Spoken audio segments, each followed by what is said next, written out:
right, and we are sort of kind of live. What's going on around? Talk to me. How we doing out there? Hustle and motivate my guy. Pecan Fusion, what's up? Racer X Gundam, Eagles Fan 76, Pecan Fusion, Death Mobile, what's going on? Getting ready for the show. Got a lot of snow in New York, New Jersey, Connecticut, Tri-State. We have woke up to another 5 to 7 inches of snow, so I'm not happy. Megatron, I see you got the eyeballs and the popcorn. I see you, brother. Heard you was raiding or whatever. I heard y'all was playing last night. You know what I'm saying? Squirrely, what up? Nobody's giving you a free copy of Mass Effect Trilogy, Squirrely, so stop. That's not happening. Go play the game. Nah lies, what's up? Oh, man. Yeah, a lot of snow, y'all, so I'm running a little tired. Well, we might give away Mass Effect Trilogy to the Patreon. Then to the supporters. So you might get lucky and win one of them. You know what I'm saying? That's what you might do. You know what I'm saying? No Vad. What's up, brother? All in P. What's up, good people? You know what I'm saying? So yeah, man, we're just waiting for the Lasercorn. You know what I'm saying? I know he West Coast or whatever. King will be rolling in soon. Saab already spoke to. So we should be fully stacked. Just need the Lasercorn to get me the acknowledgement. But yeah, we're gonna see y'all in a bit. Who else up in there? I didn't see any shout out. Who up in there? Game Plotto, never seen that. What's going on? Brat was in there earlier. Other Zinc, what's up? Mr. King, what's up? What else we got? Smitty, there we go. I gotta set it off right. Smitty Smith. Racer Gundam, LordCognito, that New York City weather got me out the Northeast. Facts. I ain't mad at you for going to Florida. Silk Slayer, what up? Yeah, it's crazy, man. This is the part of the East Coast I can't stand. All the damn shoveling and snow. Yeah, What's crazy is like the past couple years we ain't really got it bad. Like, but this year, this is like an old winter. Like it's old school. Yeah, it is old school. And you nor'easters and all that. El Domingo, I'm alright. That's what's up. Alright, so I'm gonna see y'all in a bit. King and everybody should be rolling up. We're gonna wait on the corn and solve and see y'all in a bit.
Hear ye, man. Welcome to the show. If you would not mind, go ahead and find yourself a spot, get comfortable, grab a snack, do all that good stuff that we need to do, and we're about to get started.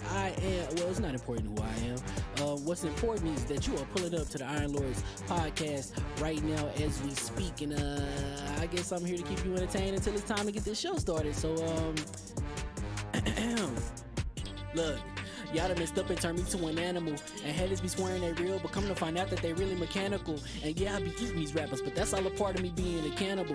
And they say I'm better than money because you can bank on me being accountable. I know a million rappers that don't want to be on a song with me, that's understandable. I kill a beat and they want to compare me to Freddie and Jason. I'd rather be Hannibal. They be like, why use a video game? Just be original, y'all too dramatical. I know it's random, but I'm addicted to flipping the sample and making it flammable. This is that yoga, fire, flame. They think it's arson up in the apartment, they call it department and I get the blame. Still I be running, collecting them rings. You just a target when I'm in the range. I was the hardest to start regardless back when you was messaging people on AIM. Check my vocals, all on Twitter, but I'm anti-social. Love my city, but I'm still bi-coastal. I got nah, let's switch that up. What is you doing? What I wanna do? Don't stop. Nah, that was dope. I'm Keep that going. Keep that going.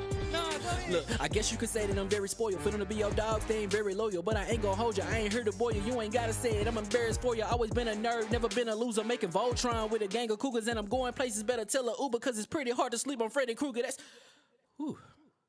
Let's do that again. Hear ye, man. Welcome to the show. If you would not mind, go ahead and find yourself a spot, get comfortable, grab a snack, do all that good stuff that we need to do, and we're about to get started. It's not important who I am. What's important is that you are pulling up to the Iron Lords podcast right now as we speak, and I guess I'm here to keep you entertained until it's time to get this show started. So look. Y'all done messed up and turned me to an animal. And haters be swearing they real, but come to find out that they really mechanical. And yeah, I be eating these rappers, but that's all a part of me being a cannibal. And they say I'm better than money because you can bank on me being accountable. I know a million rappers that don't want to be on a song with me, that's understandable. I kill a beat and they want to compare me to Freddie and Jason. I'd rather be Hannibal. They be like, why use a video game? Just be original, y'all too dramatical. I know it's random, but I'm addicted to flipping the sample and making it flammable. This is that yoga, fire, flame. They think it's arson up in the apartment, they call it department and I get the blame. Still I be running, collecting them rings. You just a target when I'm in the range. I was the hardest to start regardless back when you was messaging people on AIM. Check my vocals, all on Twitter, but I'm anti-social. Love my city, but I'm still bi-coastal. I got nah, let's switch that up. What is you doing? What I wanna do? Don't stop. Nah, that was dope. I'm Keep just super that going. Keep that going. Nah, go ahead. Look, I guess you could say that I'm very spoiled. For them to be your dogs, they ain't very loyal. But I ain't gonna hold you, I ain't here to boil you. You ain't gotta say it, I'm embarrassed for you. Always been a nerd, never been a loser. Making Voltron with a gang of cougars. And I'm going places, better tell a Uber. Cause it's pretty hard to sleep on Freddy Krueger. That's, whew. Let's do that again. Hear ye, man. Welcome to the show. If you would not mind, go ahead and find yourself a spot, get comfortable, grab a snack, do all that good stuff that we need to do, and we're about to get started. It's not important who I am. What's important is that you are pulling up to the Iron Lords podcast right now as we speak, and I guess I'm here to keep you entertained until it's time to get this show started. So look. Y'all done messed up and turned me to an animal.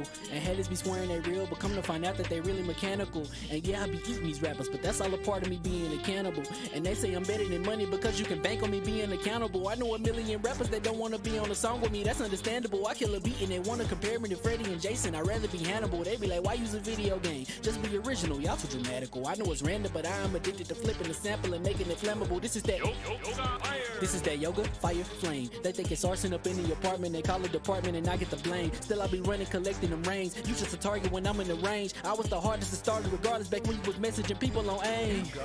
Check my vocals, all on Twitter, but I'm anti-social. Love my city, but I'm still bi-coastal. I got nah, let's switch that up. What is you What I doing? wanna do? Don't stop. Nah, that was dope. I'm just Keep super that going. Keep that going. Nah, go ahead. Look, I guess you could say that I'm very spoiled. For them to be your dogs, they ain't very loyal. But I ain't gonna hold you, I ain't here to boil you. You ain't gotta say it, I'm embarrassed for you. Always been a nerd, never been a loser. Making Voltron with a gang of cougars. And I'm going places, better tell a Uber. Cause it's pretty hard to sleep on Freddy Krueger. That's, whew. Let's do that again.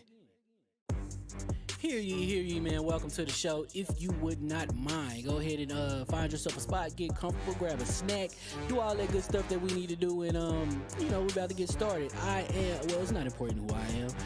What's important is that you are pulling up to the Iron Lords podcast right now as we speak, and I guess I'm here to keep you entertained until it's time to get this show started. So, look. Y'all done messed up and turned me to an animal. And haters be swearing they real, but come to find out that they really mechanical. And yeah, I be eating these rappers, but that's all a part of me being a cannibal. And they say I'm better than money because you can bank on me being accountable. I know a million rappers that don't want to be on a song with me, that's understandable. I kill a beat and they want to compare me to Freddie and Jason. I'd rather be Hannibal. They be like, why use a video game? Just be original, y'all too dramatical. I know it's random, but I am addicted to flipping the sample and making it flammable. This is that yoga, fire, flame. They think it's arson up in the apartment, they call it department and I get the blame. Still I be running, collecting them rains. You just a target when I'm in the range. I was the hardest to start regardless back when you was messaging people on AIM. Check my vocals, all on Twitter, but I'm anti-social. Love my city, but I'm still bi-coastal. I got nah, let's switch that up. What is you doing? What I wanna do? Don't stop. Nah, that was dope. I'm just Keep that going. Keep that going. Nah, go ahead. Look, I guess you could say that I'm very spoiled. For them to be your dogs, they ain't very loyal. But I ain't gonna hold you, I ain't here to boil you. You ain't gotta say it, I'm embarrassed for you. Always been a nerd, never been a loser. Making Voltron with a gang of cougars. And I'm going places, better tell a Uber. Cause it's pretty hard to sleep on Freddy Krueger. That's... Whew. Let's do that again. Hear ye, man. Welcome to the show. If you would not mind, go ahead and find yourself a spot, get comfortable, grab a snack, do all that good stuff that we need to do, and we're about to get started. It's not important who I am. What's important is that you are pulling up to the Iron Lords podcast right now as we speak, and I guess I'm here to keep you entertained until it's time to get this show started. So, look. Y'all done messed up and turned me to an animal. And haters be swearing they real, but come to find out that they really mechanical. And yeah, I be eating these rappers, but that's all a part of me being a cannibal. And they say I'm better than money because you can bank on me being accountable. I know a million rappers that don't want to be on a song with me, that's understandable. I kill a beat and they want to compare me to Freddie and Jason. I'd rather be Hannibal. They be like, why use a video game? Just be original, y'all too dramatical. I know it's random, but I am addicted to flipping the sample and making it flammable. This is that yoga, fire, flame. They think it's arson up in the apartment, they call it department and I get the blame. Still I be running, collecting them rains. You just a target when I'm in the range. I was the hardest to start regardless back when you was messaging people on AIM. Check my vocals, all on Twitter, but I'm anti-social. Love my city, but I'm still bi-coastal. I got nah, let's switch that up. What is you doing? What I wanna do? Don't stop. Nah, that was dope. I'm just Keep that going. Keep that going. Nah, go ahead. Look, I guess you could say that I'm very spoiled. For them to be your dogs, they ain't very loyal. But I ain't gonna hold you, I ain't here to boil you. You ain't gotta say it, I'm embarrassed for you. Always been a nerd, never been a loser. Making Voltron with a gang of cougars. And I'm going places, better tell a Uber. Cause it's pretty hard to sleep on Freddy Krueger. That's... Whew. Let's do that again. Hear ye, man. Welcome to the show. If you would not mind, go ahead and find yourself a spot, get comfortable, grab a snack, do all that good stuff that we need to do, and we're about to get started. It's not important who I am. What's important is that you are pulling up to the Iron Lords podcast right now as we speak, and I guess I'm here to keep you entertained until it's time to get this show started. So, look. Y'all done messed up and turned me to an animal. And haters be swearing they real, but come to find out that they really mechanical. And yeah, I be eating these rappers, but that's all a part of me being a cannibal. And they say I'm better than money because you can bank on me being accountable. I know a million rappers that don't want to be on a song with me, that's understandable. I kill a beat and they want to compare me to Freddie and Jason. I'd rather be Hannibal. They be like, why use a video game? Just be original, y'all too dramatical. I know it's random, but I am addicted to flipping the sample and making it flammable. This is that yoga, fire, flame. They think it's arson up in the apartment, they call it department and I get the blame. Still I be running, collecting them rains. You just a target when I'm in the range. I was the hardest to start regardless back when you was messaging people on AIM. Check my vocals, all on Twitter, but I'm anti-social. Love my city, but I'm still bi-coastal. I got nah, let's switch that up. What is you What I doing? wanna do? Don't stop. Nah, that was dope. I'm just Keep that going. Keep that going. Nah, go ahead. Look, I guess you could say that I'm very spoiled. For them to be your dogs, they ain't very loyal. But I ain't gonna hold you, I ain't here to boil you. You ain't gotta say it, I'm embarrassed for you. Always been a nerd, never been a loser. Making Voltron with a gang of cougars. And I'm going places, better tell a Uber. Cause it's pretty hard to sleep on Freddy Krueger. That's... Whew. Let's do that again. Hear ye, man. Welcome to the show. If you would not mind, go ahead and find yourself a spot, get comfortable, grab a snack, do all that good stuff that we need to do, and we're about to get started. It's not important who I am. What's important is that you are pulling up to the Iron Lords podcast right now as we speak, and I guess I'm here to keep you entertained until it's time to get this show started. So, look. Y'all done messed up and turned me to an animal. And headers be swearing that hold on. I gotta shout out my bro. The last virgin cheetah. You know what I'm saying? Lord, you Bontis, my guy. Start the show out right. You already know. We just waiting on the Lasercorn. Y'all waiting on it. But thank you for the follow, super chat. We're going to delay the show a little bit just to see if we give Lasercorn a little bit more time to get in. I know it's West Coast. If not, then we gotta start the show. Yo, Bontis, I just want to tell you, man, thank you for that video, bro. I watched two of his videos. I watch him when I get a chance, but I watched two of his videos. That video really helped me out. Please go like, follow, subscribe, and really look at his content. It's crazy. So we're going to sit in this type for like another 5-10 minutes, and then if not, we're going to start, y'all. Look, I guess you could say that I'm very spoiled. Feeling to be your dog, they ain't very loyal. But I ain't gonna hold ya, I ain't here to boil you. You ain't gotta say it, I'm embarrassed for ya. Always been a nerd, never been a loser. Making Voltron with a gang of cougars, and I'm going places. Better tell a Uber, cause it's pretty hard to sleep on Freddy Krueger. Let's do that again. Hear ye, man. Welcome to the show. If you would not mind, go ahead and find yourself a spot, get comfortable, grab a snack, do all that good stuff that we need to do, and we're about to get started. It's not important who I am.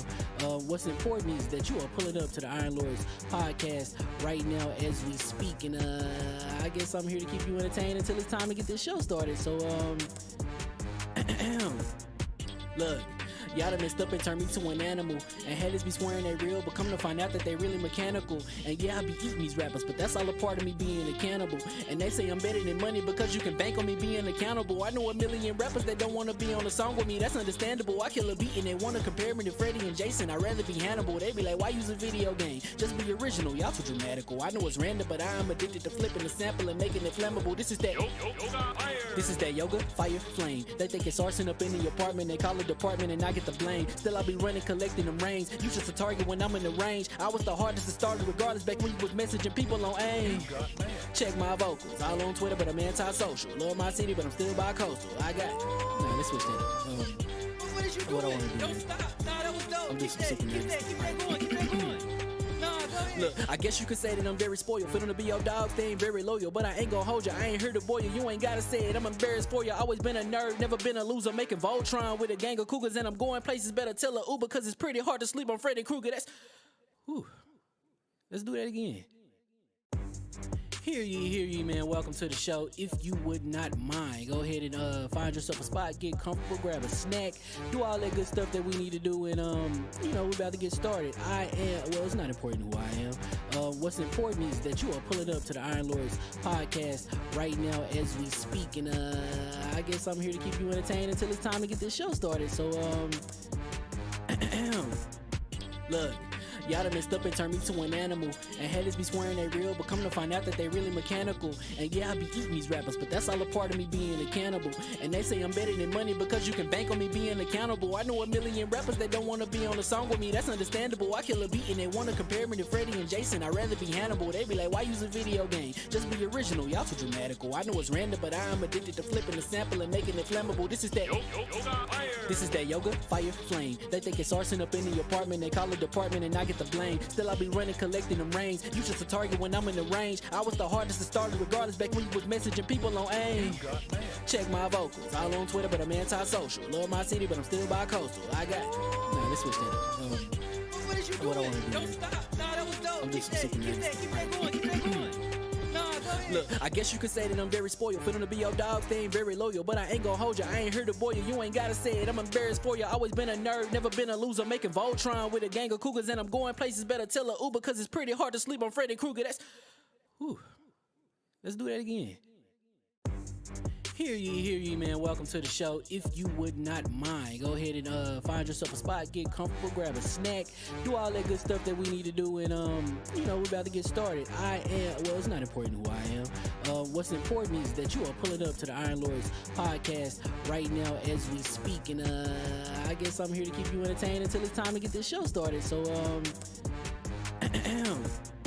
look. Y'all done messed up and turned me to an animal. And haters be swearing they real, but come to find out that they really mechanical. And yeah, I be eating these rappers, but that's all a part of me being a cannibal. And they say I'm better than money because you can bank on me being accountable. I know a million rappers that don't want to be on a song with me, that's understandable. I kill a beat and they want to compare me to Freddie and Jason. I'd rather be Hannibal. They be like, why use a video game? Just be original, y'all too dramatical. I know it's random, but I'm addicted to flipping the sample and making it flammable. This is that yoga, fire, flame. They think it's arson up in the apartment, they call it department and I get the blame. Still I be running, collecting them rings. You just a target when I'm in the range. I was the hardest to start regardless back when you was messaging people on AIM. Check my vocals, all on Twitter but I'm anti-social. Love my city but I'm still bi-coastal. I got nah, let's switch that up. What is you doing? What I wanna do, Don't man. stop. Nah, that was dope. I'm just Keep that going. Keep that going. Nah, go ahead. Look, I guess you could say that I'm very spoiled. For them to be your dogs, they ain't very loyal, but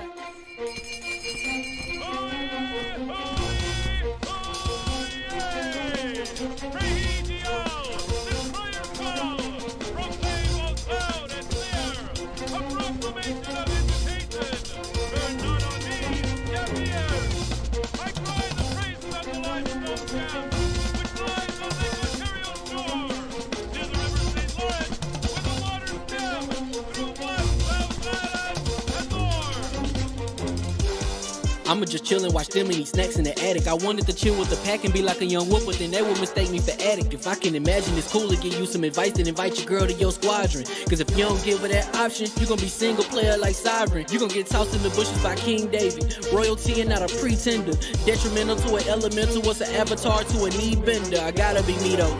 I know it's my destiny, work to Cognito. Who cares if you fly, if you still a mosquito? You swear you ain't stunting, but really be Steve-O.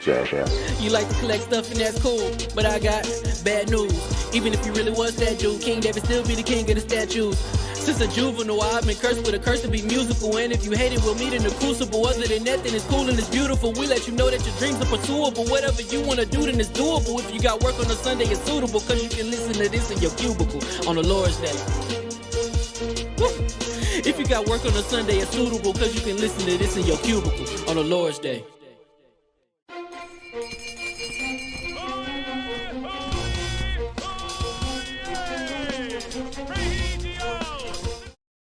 Gotta do that. What is that about? And this is why. And we are live. Hear ye. Welcome to the Iron Lords podcast and the Lords of Gaming.net, episode number 195. And it's another glorious Sunday. We're back at the round table on the Lord's Day. I'm very excited about our special guest, and we've got Mass Effect Legendary Edition. Microsoft acquiring Sega and Konami, and Stadia shutting down studios to discuss, so we gonna get right into it. I want to introduce a Lord whose creative and diverse mix of gaming content combined with his trademark humor always results in pure entertainment for the gaming community. Introducing the creator and host of the Lasercorn YouTube and Lasercorn Show Twitch channels, the Lord of Mods and Classic Connect Games, and husband to one of the coolest gaming families in the realm. Live from LA and making his debut into the realm of the Lords, my man, Lord Lasercorn. How we doing, sir? Good. How are you? Thank you so much for having me. How's it going? Doing good, brother. Glad you're here, man. Like I said, I'm glad we worked out the logistics, man. So cool. You need to take some of this snow that we have on the East Coast over to you in the West Coast. I would love to. My son loves snow, and he hasn't gotten to see any in a while, thanks to the pandemic. Because we usually fly back to Ohio for the winter. So, okay. Unfortunately, not happening. Not happening this time. You don't want no parts of that this time. Who the hell chases snow? I actually, I'm so fed up with this snow. Nope, I was well in high school. I was a snowboard instructor in the winter. Oh so my God! So so I like the snow. you one of those people. You're one of those people that you walk outside and they're playing in the snow and they're throwing snowballs. I'm that grumpy dude. Like, don't you throw that snowball? Exactly. You get mad. We want to fight. Yeah, right. I'm a summertime baby. I'm a July baby anyway. Respect it, man. Disgusting. Bro, you a lord at the realm. What you do, man? Only right. We show you proper respect at the round table. Or what you been playing, man? What games you been playing, Lasercorn? I'm playing a lot of Magic the Gathering Arena right now. I'm also playing the new Spider-Man. Unfortunately, I don't have a PS5 yet. So I'm playing it on PS4, but I'm playing the Miles Morales Spider-Man. Nice. I'm playing You're not missing anything. Don't worry about it. Oh my! Don't influence. I mean, yo, definitely. I think PlayStation did a great thing because they knew a lot of people wasn't going to be able to get a PlayStation 5. So. You know, PlayStation, you're not missing anything because they don't have ray tracing anyway. So leading the witness. Anyway. Wow. The game literally has ray tracing. Anyway, your enjoyment of Miles Morales, sir, you said, Lasercorn? Yeah, I'm having fun with it. I haven't beaten it yet. My son started playing it, and then I watched him, and I'm like, oh man, I got to start playing it because he plays on like the friendly neighborhood difficulty. And then I kick it up a couple difficulty levels, and I put it on. It's funny watching him play. He the first time the rhino comes out of the cage in the very beginning. He just like paused it and like handed me the controller. No. He's like, your fight. Yeah. He's like, I'm not built for this, Dad. He's 6 now. He's 6. Oh, see, beautiful. But he just turned 6, so he's new 6. No, he said he's new 6. You already know, man. Awesome to have you, man. Good stuff. Lord, sorry, want to get the super chats real quick before we get into the Lord's intro? Sure. We have Smitty Smith with the $5 super chat. Ebontis is like the Hawk Moon with opening shot because you need that. Salute, Lord Ebontis. I got that. That's a God rule. I got that. Shout out to that in the eyes of tomorrow. I ain't doing none of that. Then we have Everborn Saga with the $2 super chat. Lord, yo, whoever was spitting in the waiting room is fire. Oh, yeah. Shout out to Lord Dallas, man, of 2XP Podcast, level1gaming.com. Salute them brothers, Fame and the team. But yeah, if you want them bars, Dallas got those bars, man. Dallas for sure. got them bars, for Look sure. Like we got Everborn again? Everborn again with the $5 super chat. The only people that like snow are the ones who don't have to shovel. Savagery. I got children. They shovel the snow. He said, I have indentured servants. You already know sovereign. Spanish parents be like, and handle that, please. And handle that. I put you in this world, you gonna shovel that damn snow. That's right. Anyway, we all caught up, man. Yeah, we're caught up. I'm done. And you already know we got the 4 Horsemen of Gaming, those original lords of the realm here at the round table with those 5-minute time-sensitive Lasercorn is here intros. My co-host and the co-host, my brother from another mother, the difficult game conqueror, lord of his own world, and the how of the young wolf. My man, Lord Addict, how we doing, sir?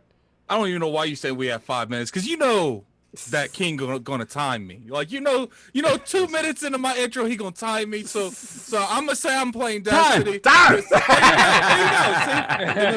We're gonna pass it to Sovereign, so I can time him. My man, respected the game. Oh no, I'm gonna use Addict's extra time. Yeah, oh my gosh. You better use the Addict because somebody else is. Who knows? That's it, sir. You been good?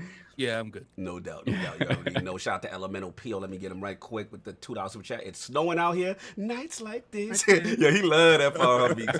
Yo, salute to Elemental Peel. You already know what it is. And of course, we have the most technical gaming lord, the solo gamer who lives for the single player selfish experience. And also the Sastradamus, the Lord of Clarity and Lord Patriarch of the Iron Bank. My man, Lord Sovereign, how we doing, sir?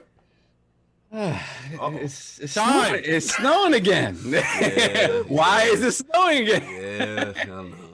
I haven't dug out from the first one. Oh, you didn't? Oh yeah, this is your first year with the car, bro. I haven't dug out from it. Listen, I went to check on the car. Right, we had 15 inches. I had 15 inches of snow on the top of the car. Right. So I'm like, I'm pressed for time. I'm like, let me just get the top layer off, and that took me an hour just to do that. Yep. And then beyond that, my two wonderful, neighbors to the left and the right of me decided that it was a good idea to leave mountains of snow in front of my car rather than do the neighborly thing and shovel it to the sidewalk. So I looked at that and I was like, nah, I'm good. So your joint has been unshoveled since the first Uber, baby. Uber. Wow. Have you been getting inside your car and turning your car on? Yes.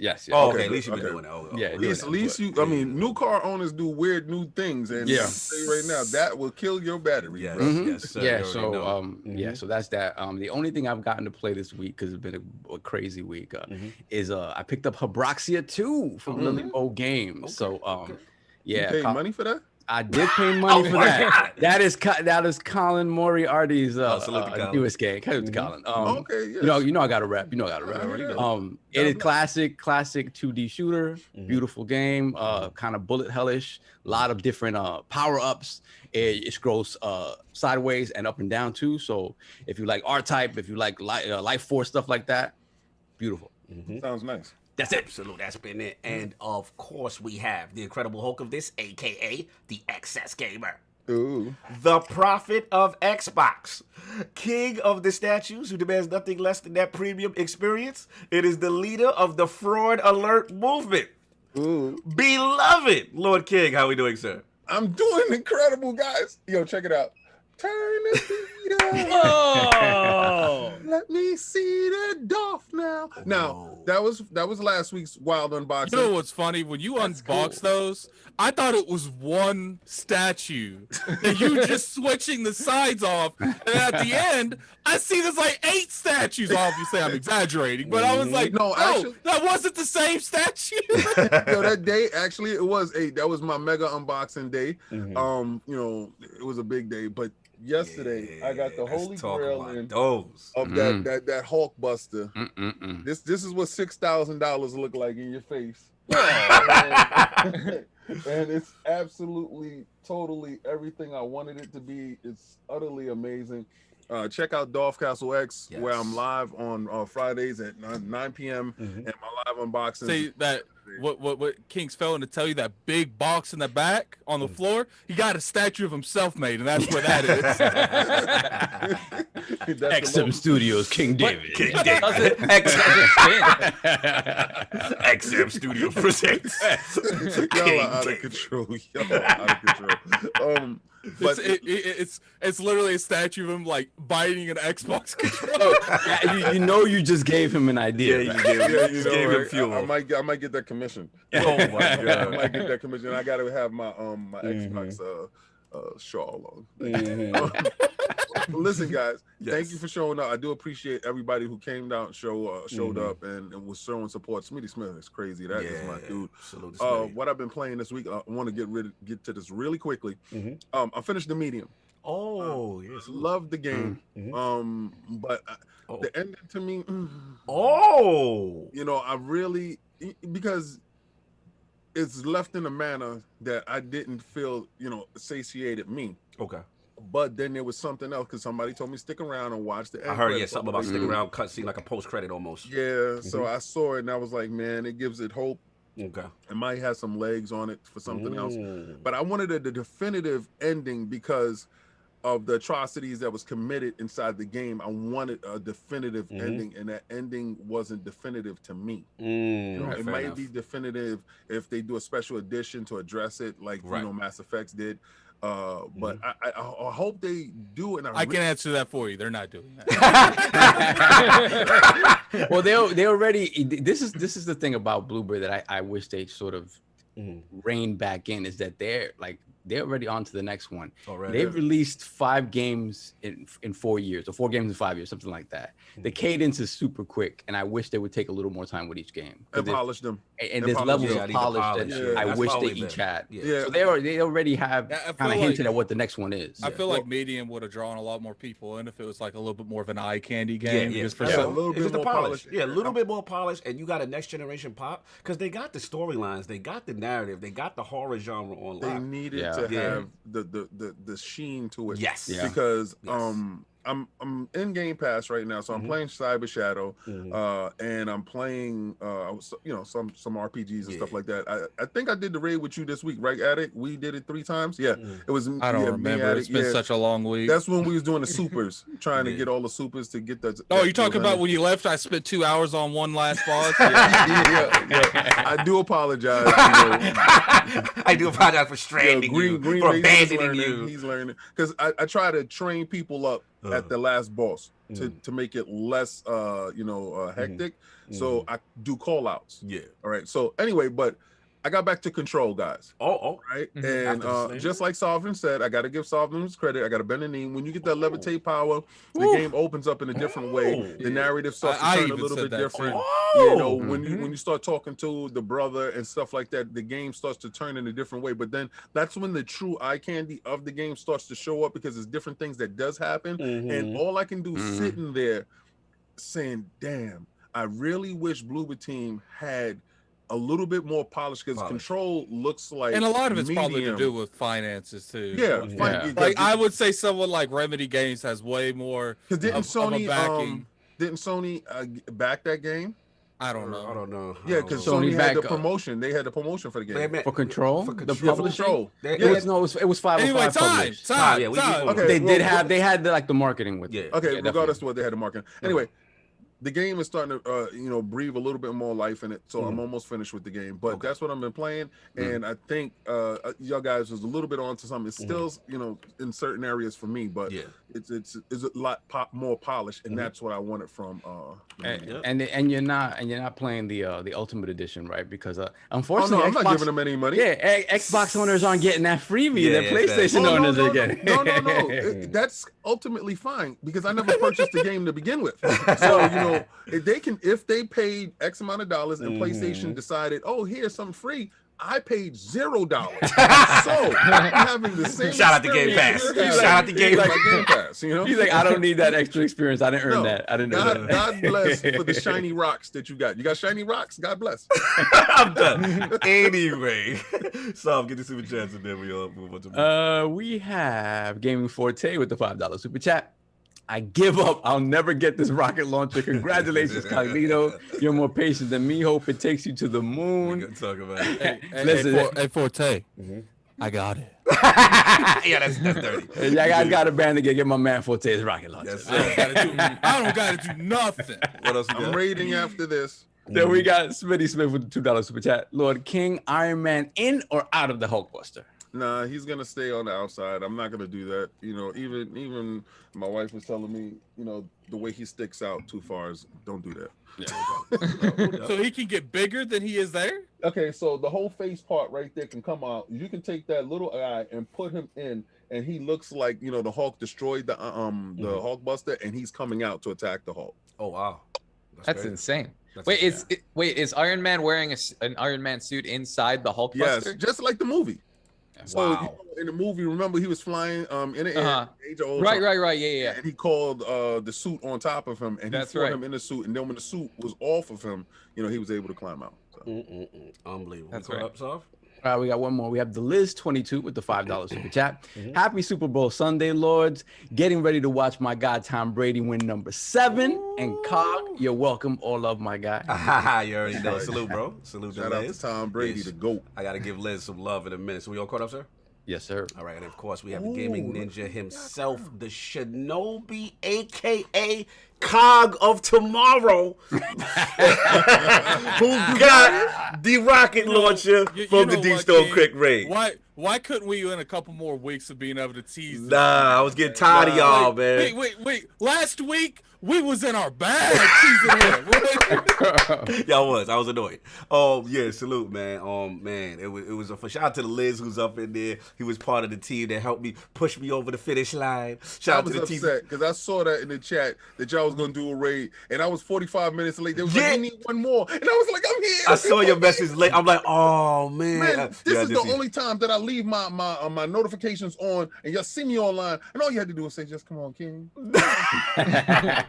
To be honest, I didn't even see you. That's all me. That's all See, me. he didn't even look for me. I didn't even. Oh I my even look. God. I put He the didn't even message look in. for me. I put the message in the chat. Yo, I don't 9 p.m. look at Eastern, that. we I'm gonna gonna lie. raid. So no one Ain't responded. nobody be looking at that Destiny chat. Anyway. I'm happy you got it though. I appreciate it, man. Yeah, so it was very fun to get that. Shout out to Teaser Teddy, the Liz, we gonna get them names. Shout out to Ebontis, who was in here earlier. Last word was up with the bearded Luke. Amazing show. Oh man, so much fun.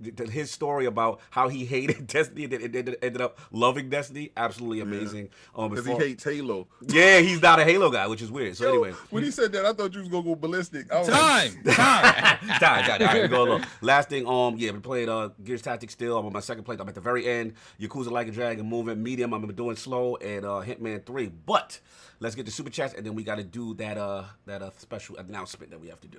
So No doubt. So we have the Living Flame with the $5 super chat. Hear ye, hear ye. Yes, Next gen on PlayStation finally started with Destruction All Stars. 67 meta, and you gotta pay for more story. PS stealing this gen. Oh my God, messy They thought they was on one. Nah, you gotta let that rock. They thought they was gonna get one. Then we got Gaming Times Patrick with the $5 super chat.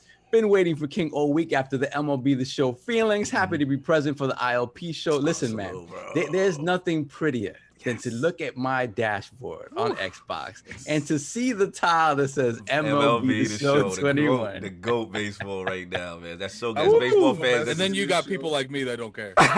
Anyway, moving along. Racing Gundam. Quick Super Bowl prediction. I think Chiefs got it, but we're gonna see. See. I know King's on the road to Brady, but we'll see what happens. But anyway, look. It's that time of the month, y'all. You know what I'm saying? You know what we do here. You know what I'm saying? LordsOfGaming.net, that LOGNET. We got to talk about it, man. We've been very blessed to have some amazing contributors to the site.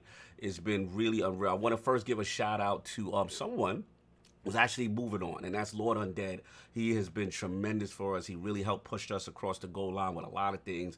And now my boy, you know, he's moving up the ladder, man. He's getting his career. His dream of being in the industry has started. So salute to Lord Undead. He's gonna be he's gonna be working for Android Central.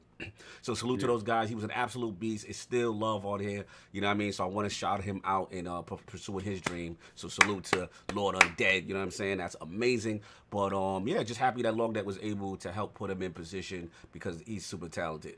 And yeah, man, as far as the other reason why we're here and a random person has entered the chat was, yeah, man, I want to, we got to salute the scribe of the month. And this is a person who goes above and beyond in the month. And this was January, become a true Lord, true scribe. And this Lord, man, I call him the Lord of Entertainment.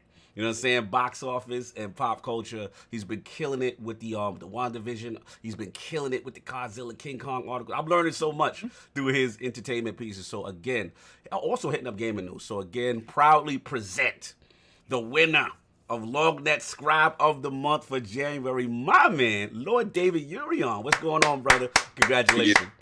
Appreciate it. Yes. Thank you. Like, we need a quick speech, brother. Come on, we need a speech. Get everything you got.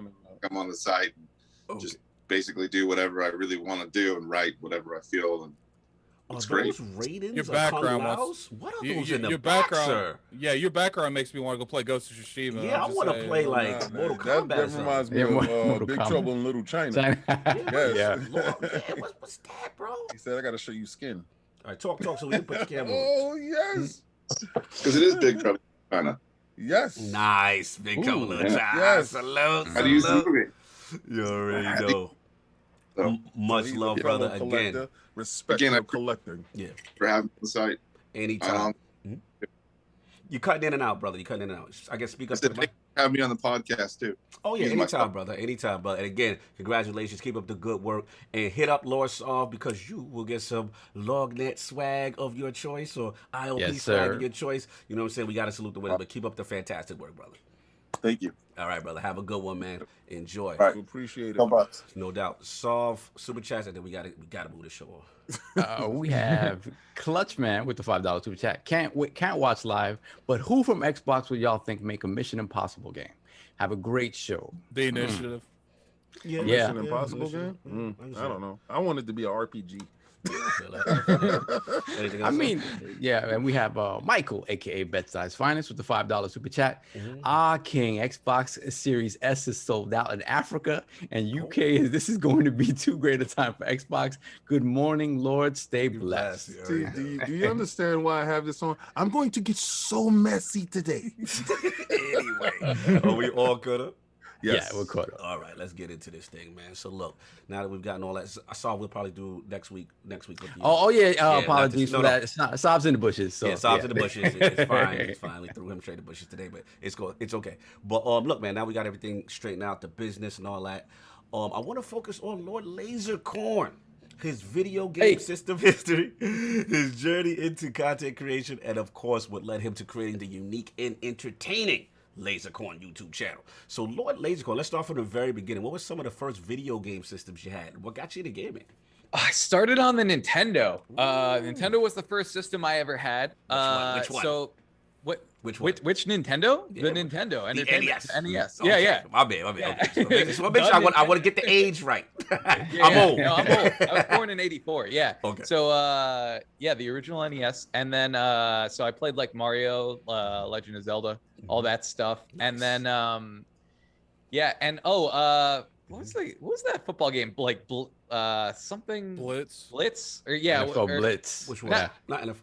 Wait, for NES? No, For Tecmo NES? Bowl. Tecmo Bowl. Yeah. I wanted to say Blitz. Yeah, the old one where they put the square around you, and when you were running back touchdowns and stuff. Yes. So that's kind of where I started, and then I was pretty much a Nintendo kid. So Nintendo into Super Nintendo, and then never had a Sega, but I would play some Sega games over my buddy's house. Okay. I really liked like General Chaos. Yes. And what was the other one that I could only play on Sega?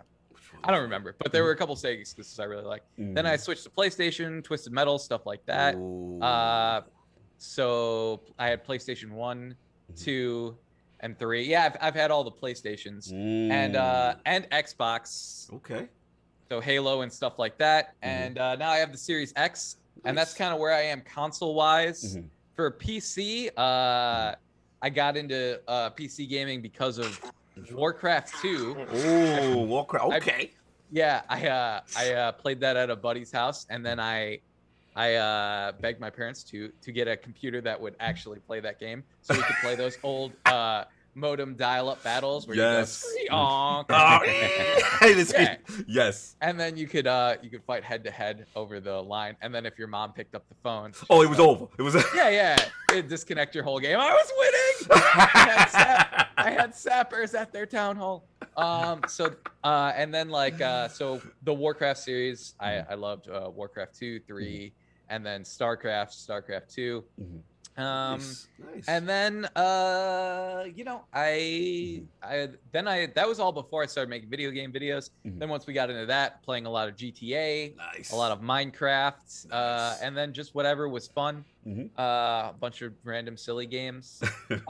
Have any of you guys ever played Totally Accurate Battlegrounds? I have never played that. No. Anyone played it? So no. I haven't played it. Yes. It's like you're talking about the ragdoll one where yes. Okay. I do apologize. I was sharing it out on Twitter. And, that's okay. Tell us about this game. What's this game about, y'all? So it's like imagine Fortnite except with like wacky wavy inflatable arm guys from that you see outside car dealerships. Yeah. And the weapons are all like super ridiculous. Well, they're not all super ridiculous. They have some like basic weapons, but then they also have like the America gun with flags and eagles on it and stuff. And like there's like a weird like laser thing that only shows up like once every 100 rounds that'll like blow up a huge section on the map and stuff. One time I joined in, and I don't know if they still do this. I kind of played this a little bit back in their heyday, but they're putting more effort into the game now that they're done with whatever they were working on. But at one point, I joined into a game and it was just all lightsabers. It's like every weapon in the game was lightsabers. So it's just people running around slashing that. So I love that game. I need to play it more. Fortnite, I started to get into after the Marvel characters. The marketing for that was tremendous.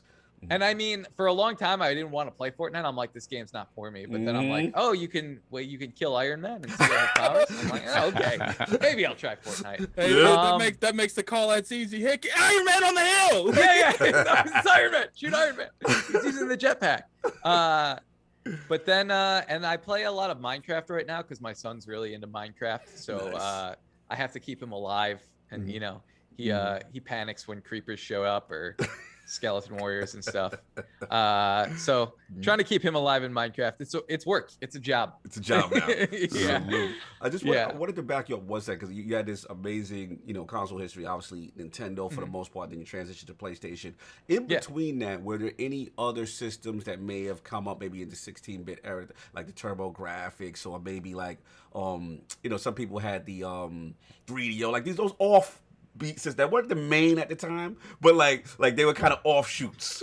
Did anything cross your path? When are you gonna realize that you guys are the minority? Oh my god! Yeah. I didn't play those. What were explain to me about these systems, because I completely missed these. Yeah, well, pretty much so you started with NES. Don't feel bad. Most people miss these. No, it's fun. It's fun. Like, so pretty much NES. Obviously, you had the Genesis, the Sega Master System, all that stuff. But generally around the 16-bit era, that's when NEC's TurboGrafx 16 kind of came into play. Then the 32-bit era, there was kind of like the 3DO and other little CD-based full motion video systems, and then obviously 64-bit we had N64 and all that, but also we had the Atari Jaguar. Basically, the systems that did not win the generation. What I'm saying? It's kind of what I'm referencing. And for example, another one, a big one that we usually hear sometimes is the Sega Dreamcast. A lot of people had the Dreamcast or the Saturn, during the 32-bit era as well. So I just wanted to know if you were aware of it, or you just were kind of stuck in the Nintendo ecosystem. I was aware of the Dreamcast, yes. Okay. But I didn't have any friends that really had it, and I think I probably looked at it when I was trying to decide what console, because my parents are like, you can have one, so I probably looked at it when I was trying to decide what console I wanted, and then I went with something else. Gotcha. But PlayStation.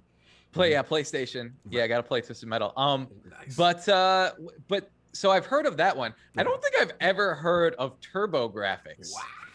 Who makes TurboGrafx? I like this. That was NEC that made TurboGrafx. Yeah.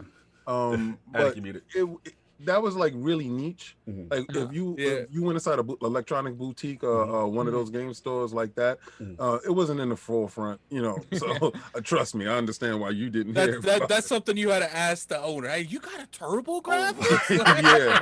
Yeah, exactly. Savage. Anyway, but I'm very curious about it now. I want to look it up because it's got a cool name. You would have think it would have sold copies on the name at all. Oh, they spelled graphics with an X. Oh yeah, baby. And they had the little cards. Like, in Japan, it was the top console in Japan. It was called the PC Engine, right? So it was outpacing Nintendo and Sega, in Japan. And till this day, you can still go out there and find Hue cards and stuff for it.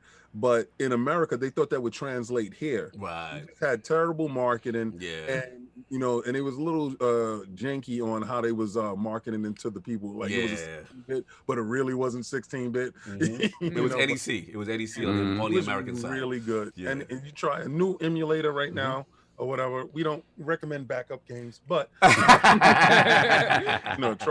What are those, sir? What are those? What are those? Oh no! Oh my god! That's cool. Like I said, just interested to hear people's history and stuff like that. Yeah. And all the PlayStation, all that good stuff. What's up? It's interesting that you say emulator, because it looks like half the fun is actually getting a console, because this one looks like a spaceship. The shuttle, the PC Engine shuttle. Yeah. Oh, you're looking at it, right? Yeah, he's looking at it. I looked it up, and then on the same Wikipedia page as it's got the shuttle. It looks like a spaceship or something with the controller. What are the? I kind of want to get one of these. Dude, it's worth it because like I know you like to play a lot of cooler or older content sometimes, but what's cool about Turbo? They were the first kind of to introduce the what's thing called the multi-tap, where it's basically the 4-player, the 5-player local co-op experience. So you had that was the first, like they had the peripheral. They were the first, because Nintendo revolutionized it by putting it in the console with the 64, and you had all 4 ports. But actually, NEC was the first. They had an adapter that went into the single port that supported 4 other additional controllers, and it was kind of cool. You could play 4-player games on the Super Nintendo too. We used to play Bomberman.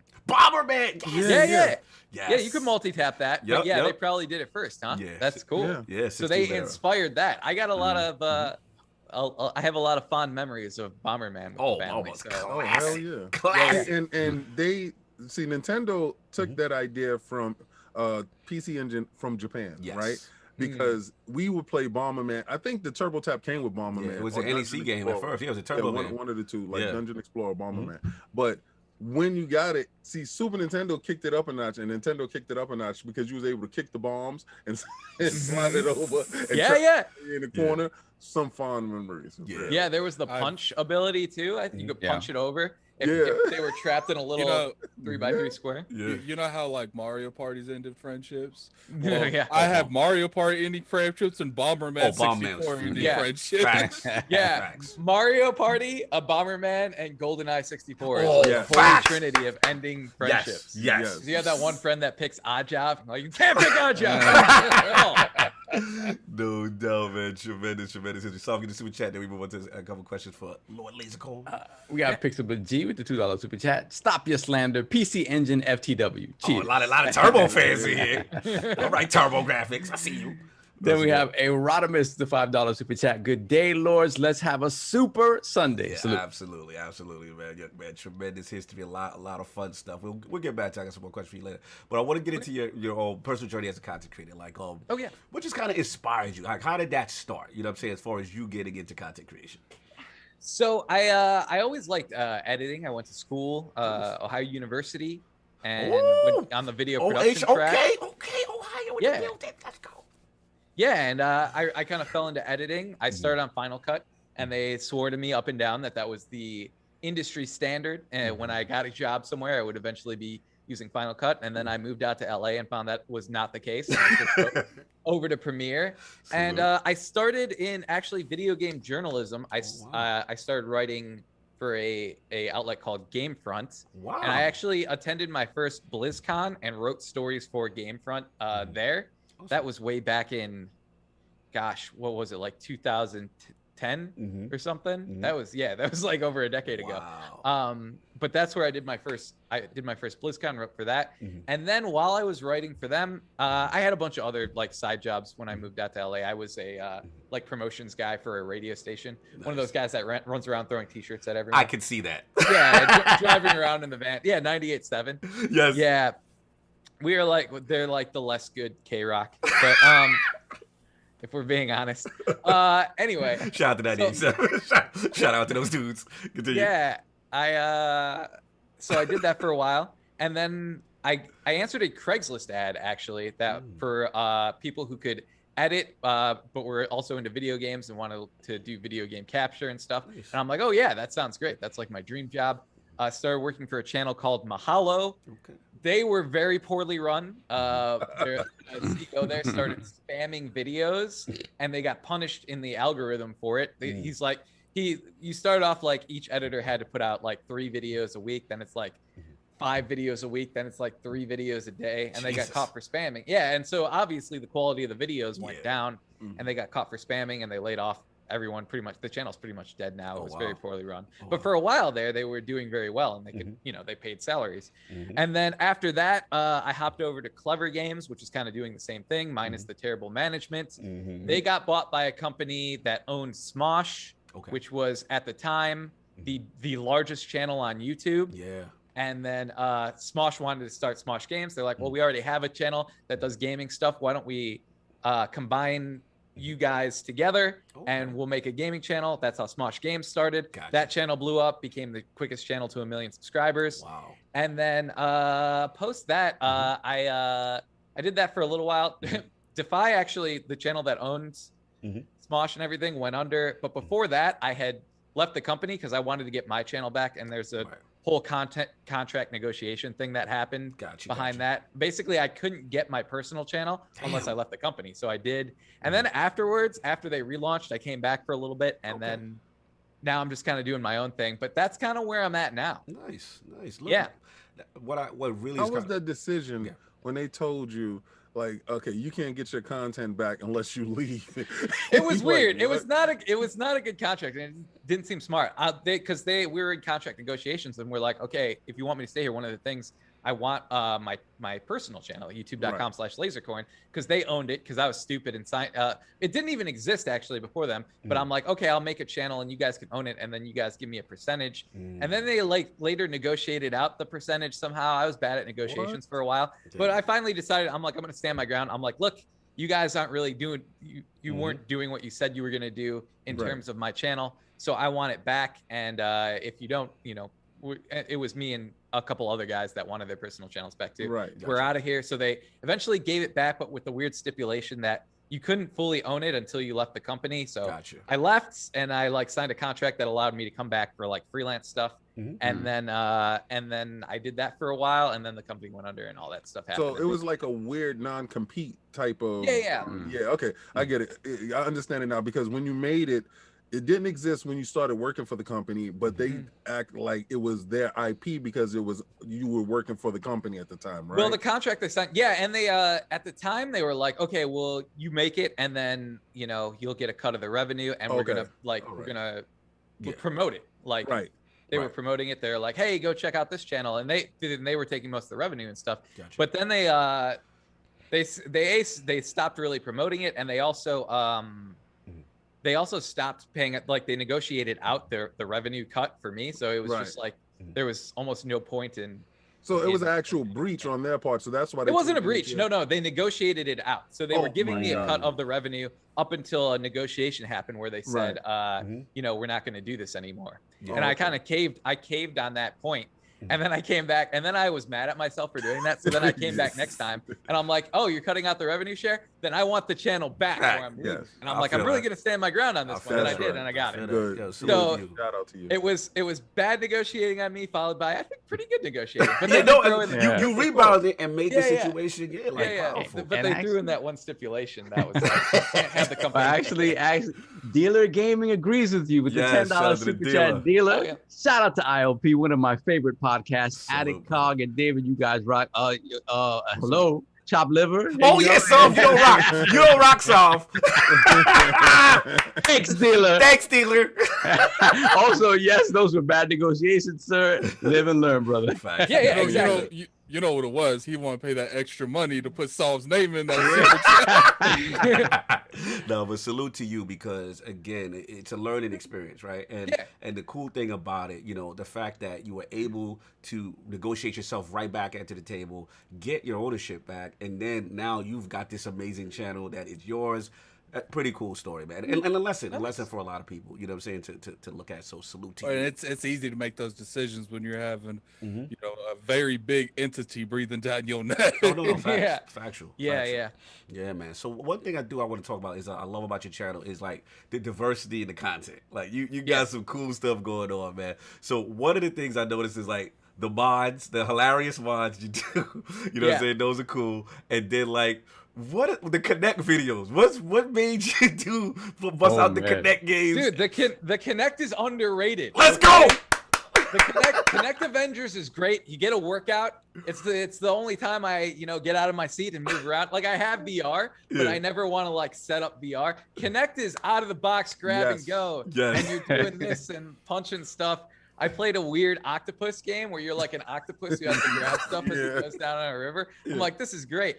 And if you have kids, it gets your kids moving around. It stops them from being couch potatoes. And then, I really love that Avengers game because like some of the, if you watch that video, some of the fighting is actually pretty cool. Yeah, it's pretty good. Yeah. They're like knocking people up in the air. Thor's calling down lightning on them. I'm like, this is great. I'm not doing any of that stuff. I'm doing like this. Thor's on screen, I'm a legend. And, so I don't know. I think it's fun, and it has some underrated capabilities. The Kinect, it has Xbox Record that, which I've been using. Yeah, like I said, I've been playing games with my son, and I recorded his and I our very first Fortnite duos win. We won. We had the Kinect set up, and it was easy. I'm like, oh, that was our very first win. It's a moment in history, and I'm like, Xbox Record that, and Kinect was like, yes, sir. And I posted it to Twitter. So I'm a little disappointed the Series X doesn't have. You on the picket line. No, I'm with you. I still have my Kinect now. I looked at this dead relic on top of the shelf. But I don't. I sold that nonsense. They wouldn't even take mine. I got the adapter. No, they wouldn't take it. Yeah, they were like, nah. They were like, no, sir, you're stuck. No. Trust me, they didn't take my PlayStation VR. But my children still play Dance Dance upstairs with it. And it is I don't care what anybody say. I thought the Kinect was revolutionary. When that whole campaign came out, it's spying on you. It's taking your information. They're watching you when you sleep. I'm like, stop that.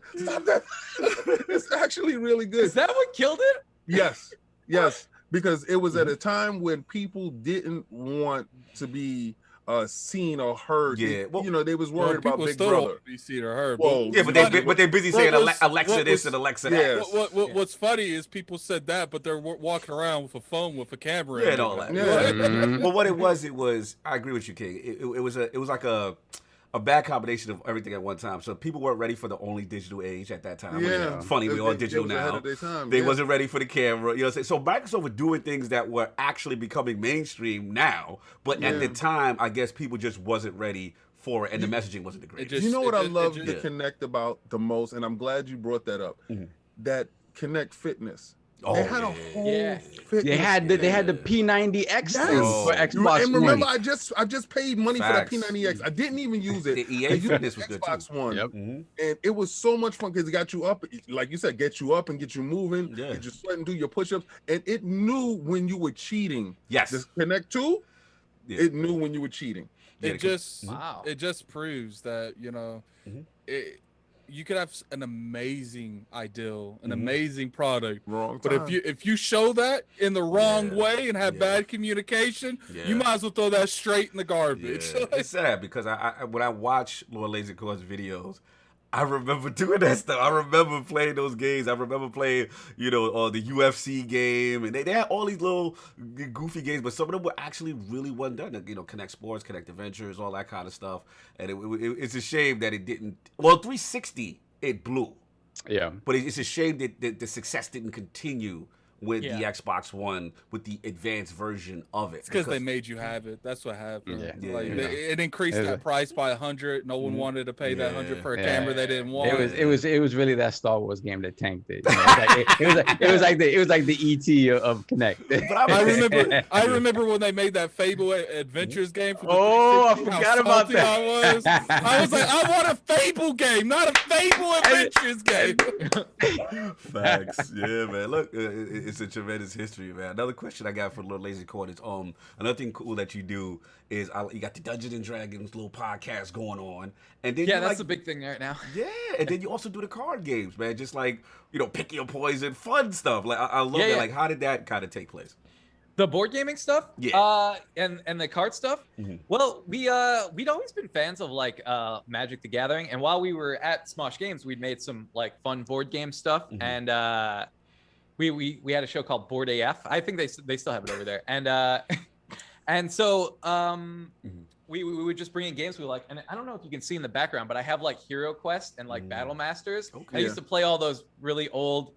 Hero Quest is like D&D light, and you get to kind of be. So that's my game. Okay, Hero Quest. Gotcha. You get to kind of control all the bad guys, which is great. Like that's the most fun role, right? Like trying to kill your friends as they go through this dungeon. To murdering your friends. Yeah, and I'm like, I want to do that stuff on my channel, that kind of like fun stuff. So like, I just started doing it. Like the studio I converted from it was a detached garage, and I'm like, I have enough room where I could get like people in here and get them and set up a big table and play board games. I'm like, I'm gonna do it. And so we just started doing it. And before the pandemic, we were playing a lot of those games together. And then the pandemic hit, and now people don't come over so much.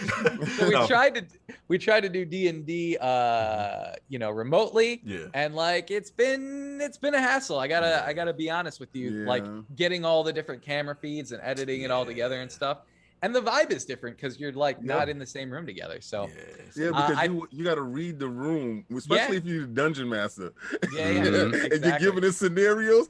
I actually love this. I'm super nerd, so please don't. No, I'm glad because it's a culture I'm not familiar with. I know King, you got that. I shout to Volacon if he's watching. I think I played it one time, like when I was like 14. I ain't never touched it since. Like I've always wanted to jump back in that, but I've never had friends that played that. So it was always one of those things where it's like, I guess I'm a victim of no friends.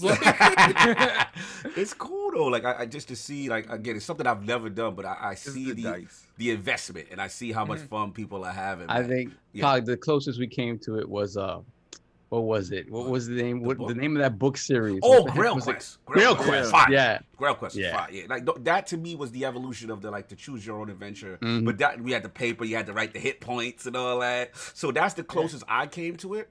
And I was addicted. That was a solo experience. But to see what I'm watching, like Lasercorn stuff, and I'm like, yo, this is so cool. Like they're really getting it. Everyone has their role, and then they're killing each other and all that kind of stuff. So salute Lasercorn. Are you the dungeon master? See now, you know, you gotta watch. I have absolutely no idea. Like I have my dice and stuff upstairs. Yeah, man.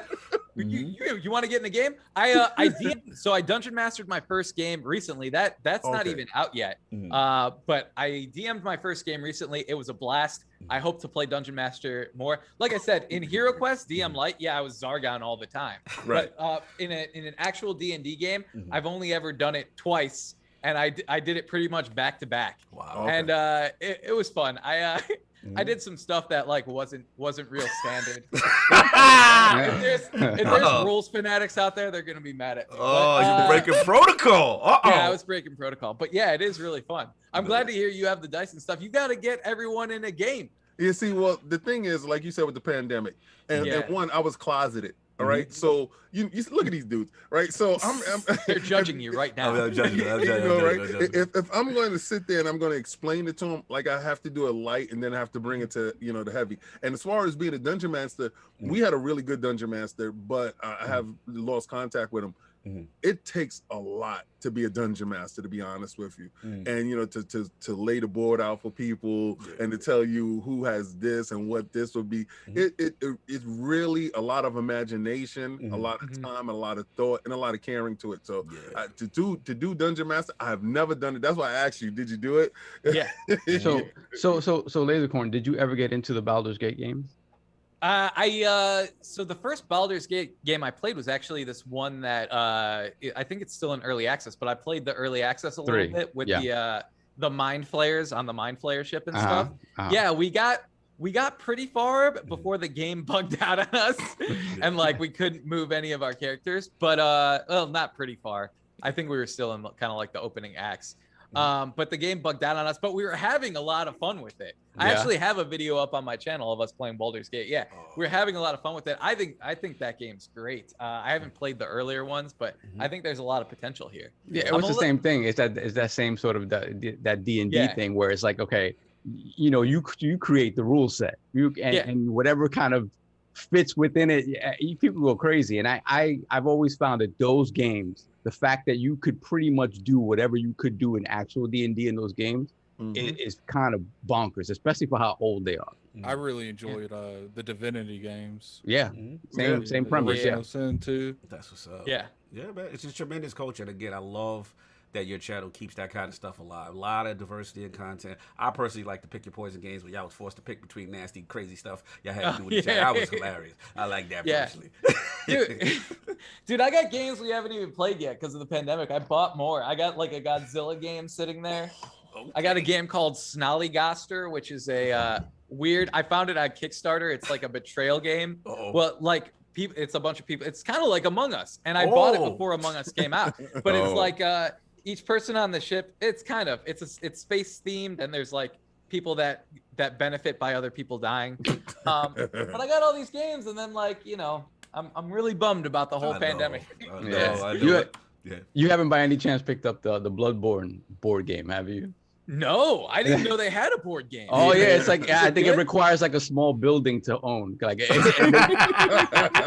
it's like the expansion boxes are like games unto themselves. So apparently it's some humongous thing that people don't even know where to put in their house. So what type of game is it? It's a I guess I'm not sure. I don't know if it's trying to emulate the actual game experience. You know, look at Lasercorn. I'm about to look this up. Let's go look it up. No one's looking it up right now. You see, he was on that turbo. Now he on this. It's kind of crazy though. It's kind of crazy. No doubt, man. Salute to Lasercorn. Yeah, that sounds good, man. I would play a Bloodborne. Oh yeah, this looks fun. Oh, it's got tiles. Like, have any of you guys ever played what's it called? Betrayal at the House on the Hill? No. Or they have a Baldur's Gate version. It's funny that you mentioned Baldur's Gate. Mm-hmm. So there's this game where you build like a house using different tiles, and then you adventure around the house until an omen thing happens, and then one player in the house gets transformed into some kind of monster. And it's a different monster every time.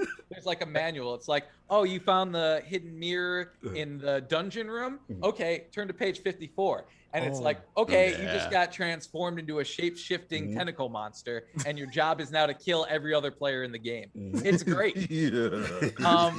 But that's what I immediately thought of when I saw this. So this looks cool. What's up. That's what's up, man. Look, solve that spark something. Solve that spark something. We've been looking out for it on the channel.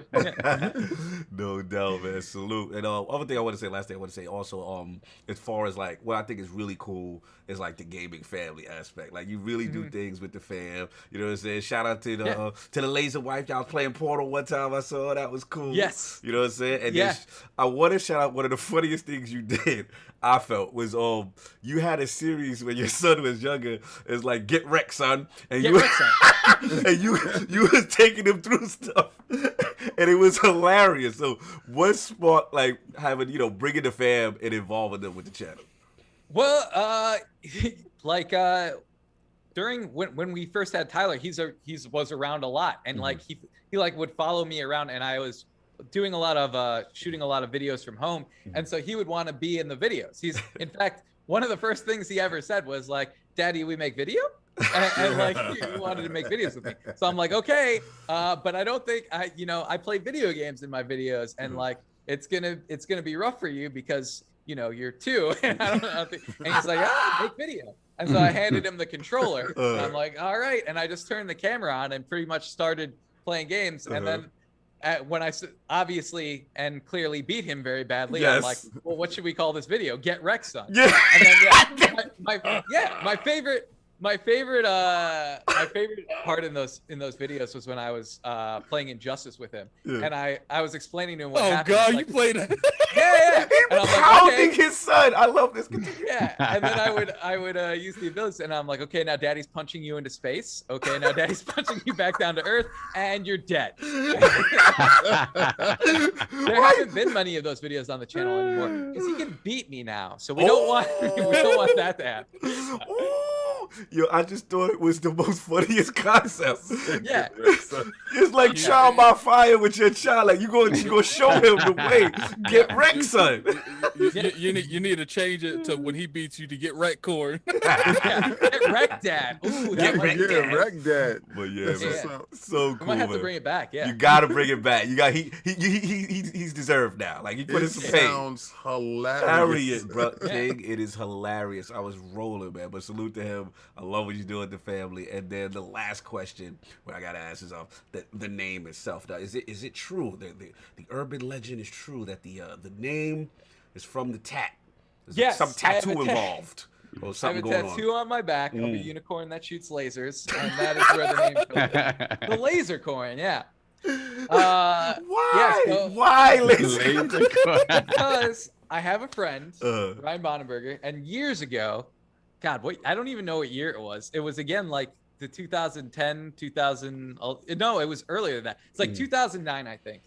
And he was in the Marine Corps, and he was about to deploy. And he's like, I'm like, yo, what do you want to do this weekend? You got to leave next weekend. Anything you want. He's like, I want to get tattoos, crazy tattoos.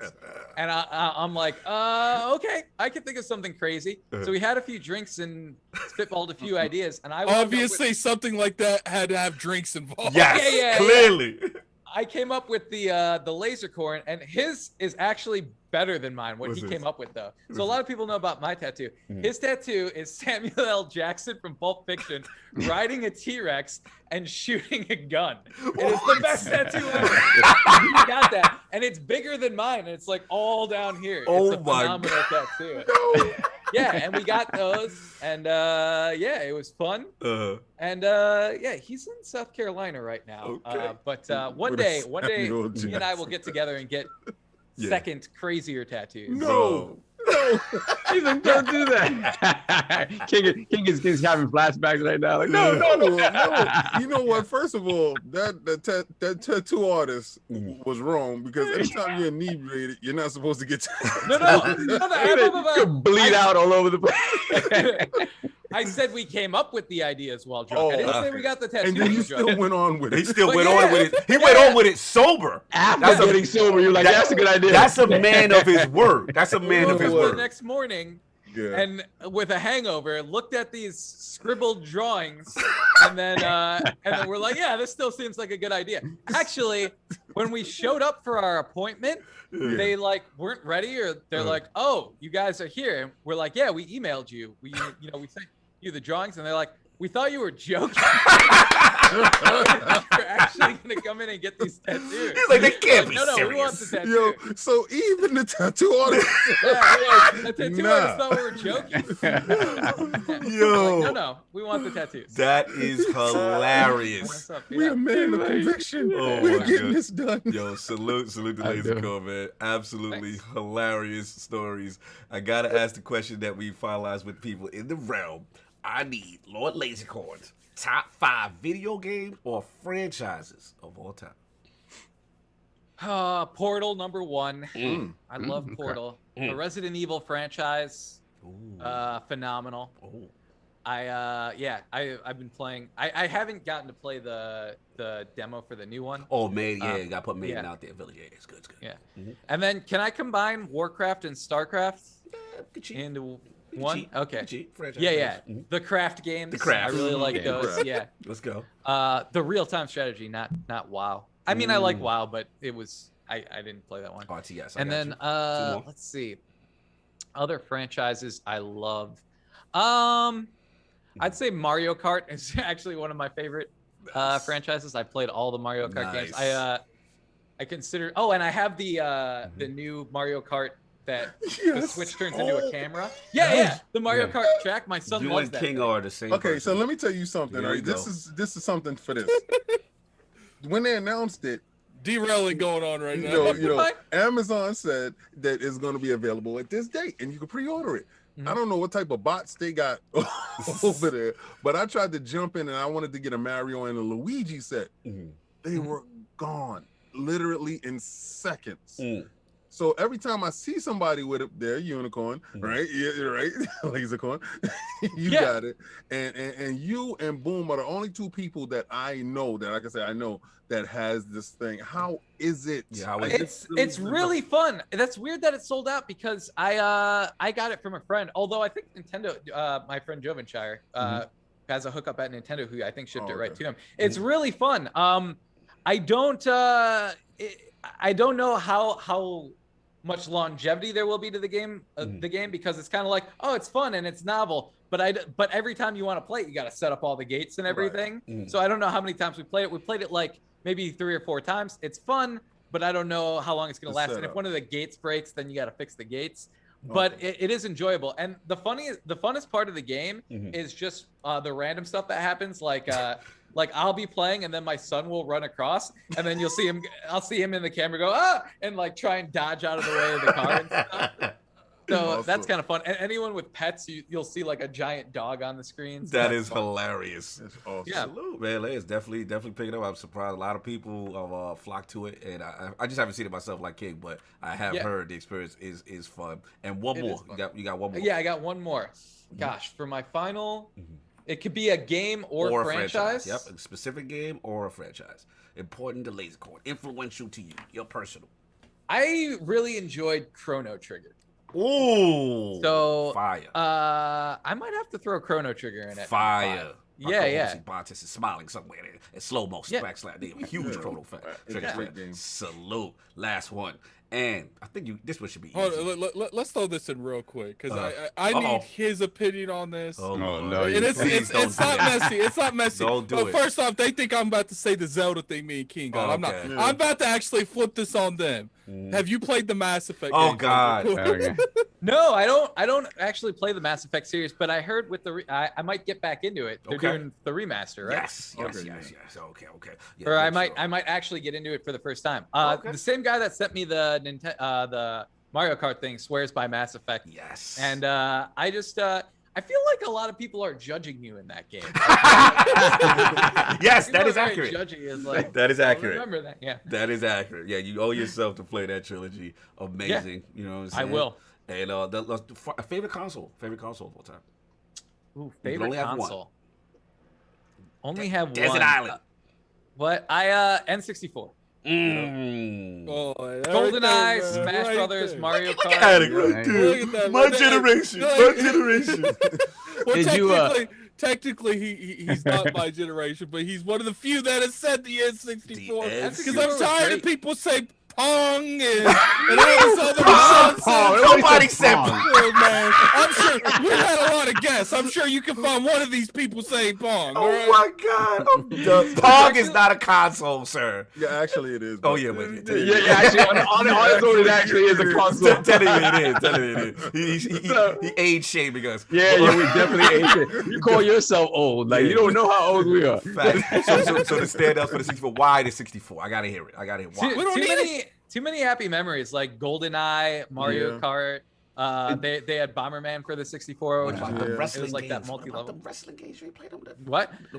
We did play the wrestling games a little bit, not as much as the other games. Oh, okay. It was just we had it on rotation. It was like Mario Kart, Smash Brothers, GoldenEye. It's like those games. And like, which one of those games are we playing today? And not to mention the GOATs, the Zelda Ocarina of Time was on that. Oh yes, if you're going single player, yeah, Ocarina of Time. They had Perfect Dark was on there. Yes.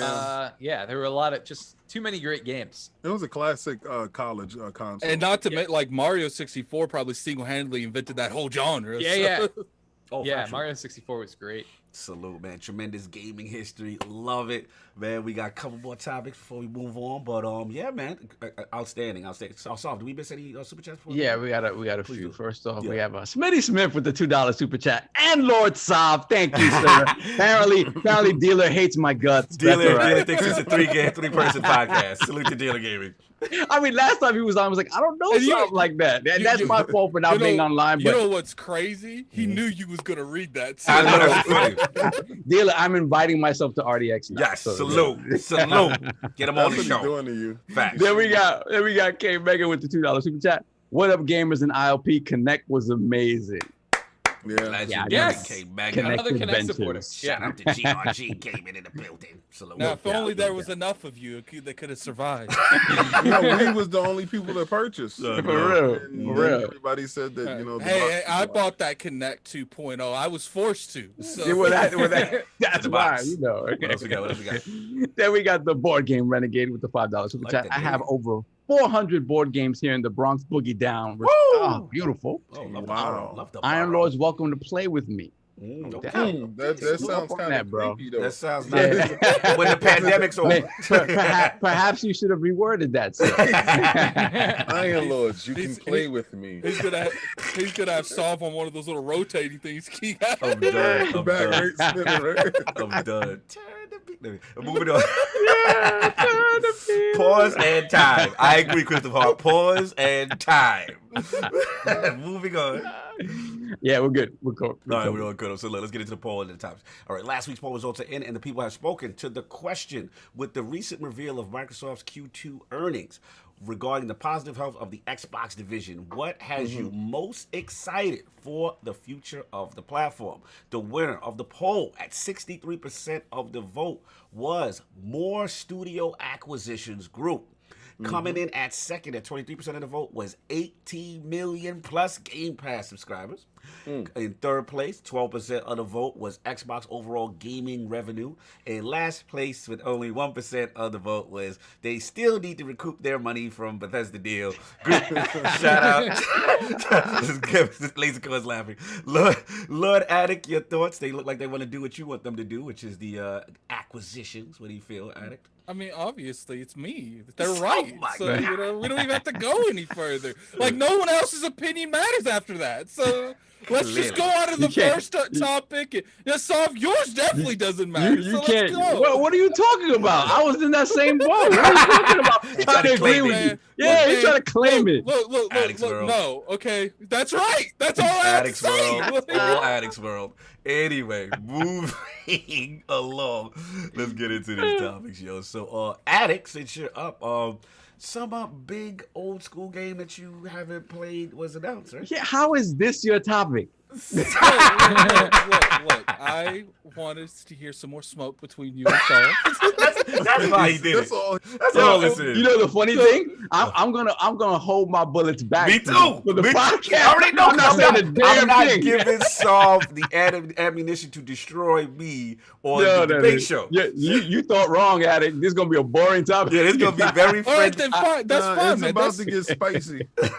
Look. Obviously, we had this remake of these games that people put on a pedestal that you don't seem to can ever reach. Like no one else can reach them. Yes. The Mass Effect games are godly. The Mass Effect games can't be touched. And now I'm about to see about these Mass Effect games because they come out, I think May the 14th, if I remember correctly. Correct. And I'm gonna play them all. Apparently, they changed the first one. They changed. I don't know if they changed any of the other ones, but I didn't know Lasercorn ever played this, so it's good to have someone else that hasn't played the trilogy. Very much so.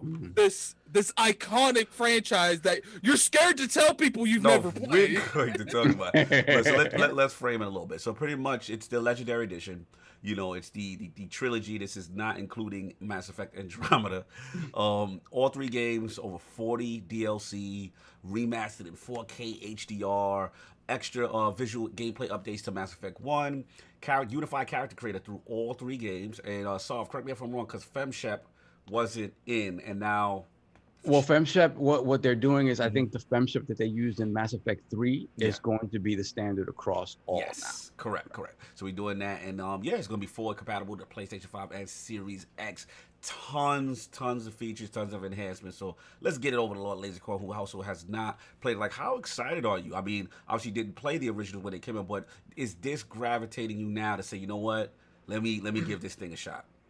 Yeah, I mean, so once people started talking about it and stuff, I kind of regretted a little bit not playing it. It just didn't look like it was for me. But you know, I've had other friends talking it up, and I'm like, now I'd have to go back and play the first one, and the graphics are probably so dated, I won't like it. So the fact that they're releasing a remaster of it is exciting. Like I'm like, oh, okay, I can finally get in on the ground floor, and I feel like I have to now. Because I have no excuse not to play it now, right? My excuse before was like, I won't be able to get into it because the graphics are dated. Now it'll be up to date, and I think I will play it, and hopefully it'll live up to. It's very hyped now. Yes, it's very hyped. Everyone I know that's played it says it's very good. So so it better be good, I guess.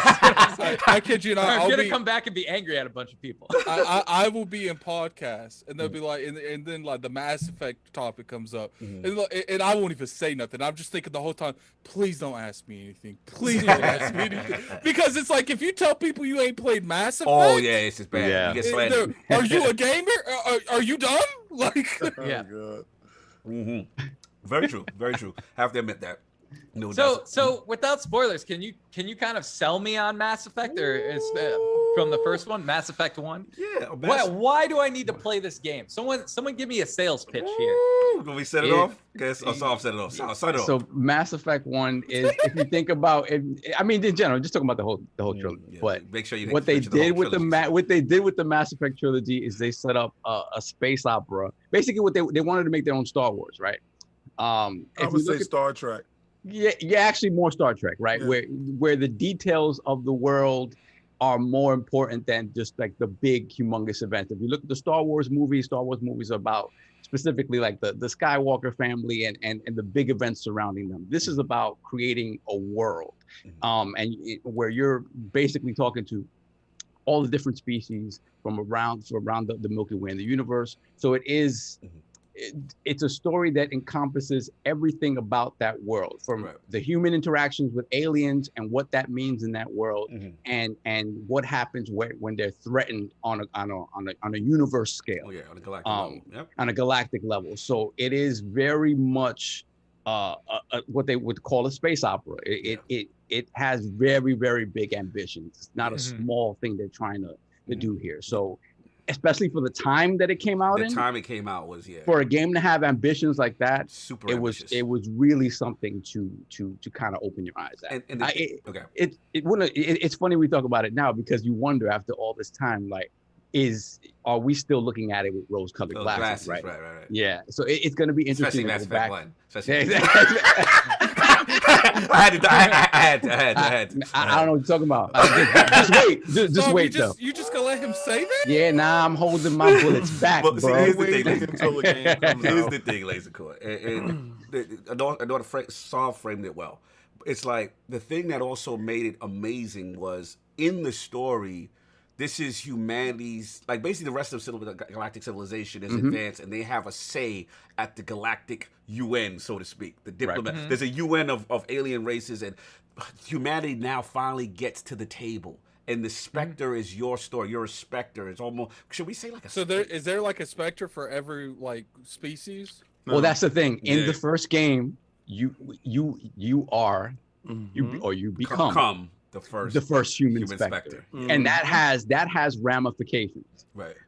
So yeah.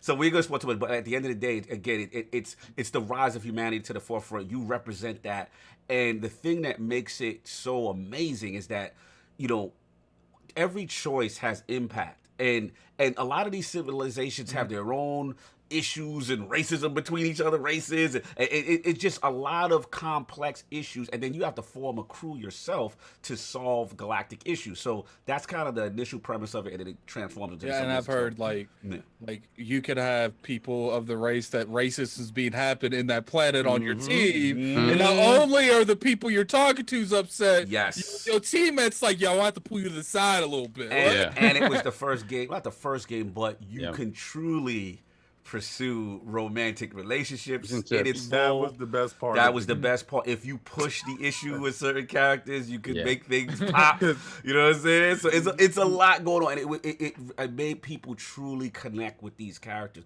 And there were life and death decisions also, where what you did in a game would carry over. And if that character died because of decisions you made, or you killed said character, or whatever, that person would be gone, and my game and your game would be completely different based on the choices you made. Everything had dialogue impact, and it was BioWare at its finest. It was truly the pinnacle for them, and graphically at the time, it was amazing. You know what I'm saying? So it's so much going for it. Let's get the super chats and we move, because we got a lot to talk about. I'm sold. I'm definitely gonna play. Nice, my man. Yeah, for sure. We got Brap with the $2 super chat. Salute, Lords. Brap. No doubt, brother. I'm about to bark on you in a second, though. But we got Squirrely Dan with the $5 super chat. Cog shamed me before the show for not playing the Mass Effect games. I did. Shame on you, Cog. I have feelings also, and I placed the Mass Effect codes on the Xbox store. It seems like it's a gaming sin if you ain't played Mass Effect. It is. You're looked at. You're frowned upon in the gaming community. You have not played this. Then we have Brap again with the $2 super chat. The elusive man. Whoa! Talk that talk. What kind of low-hanging fruit is that? That's Martin Sheen. Of course he's the GOAT. Like, come on, man. Martin Sheen in Mass Effect 2. Salute. Yeah, salute. Come on. That's like Denzel. Like, come on. Automatic. Easy W's. Basic gaming. And we got Squirrely down with the $2 in the chat. Salute, hit the like button for the best podcast on YouTube. Thank you, sir. Shout out to Canada in the building. That's the homie right there. Always love, even though he give me a hard time when we play Xbox Live. But salute to my man, Squirrely Dan. We got some snow today. We can't compete to you. You know what I'm saying? But God, shout out to Games by Choice. I peeked out the window. Yeah, it's bad, bro. Shout out to Game by Choice. He said y'all all just made me want to play, man. Bro, as a gamer, we all didn't. I didn't. I did not advocate this. I don't advocate this whole. Let's go. Fake Legendary Edition. Oh, let's go. All King's ready. Let's go, King. This is typical EA. Slap some paint on it and sell you the same crap that they've been giving you for years. I mean, they could have taken the time out and did a Resident Evil remake. Oh, you want they want to do a remaster. Remasters is so last gen. And I'm so sick and tired. This is the unkept secret. That, you know, that everybody knew about this. Everybody knew about this coming for years, and y'all just eked it out and eked it out and eked it out, and then said, you know, finally we're going to give it to them when they think that we want it the most. Some of us don't want it the most. Oh my God. I'm be honest with you. Don't give me the same regurgitated crap that you've been giving me for years. The stories that I already played, and try to play on my nostalgia and charge me another $70 for it, and say that, oh, here's the DLC, the 40 packs of DLC. Get this, and remember, this guy wasn't here, and he's available in the story. Don't fix your plot holes that you messed up. And play the over again and try to get a different result. No, I know how it begins. I know how it's in the middle, and I definitely know how it ends. So y'all should have fixed it up.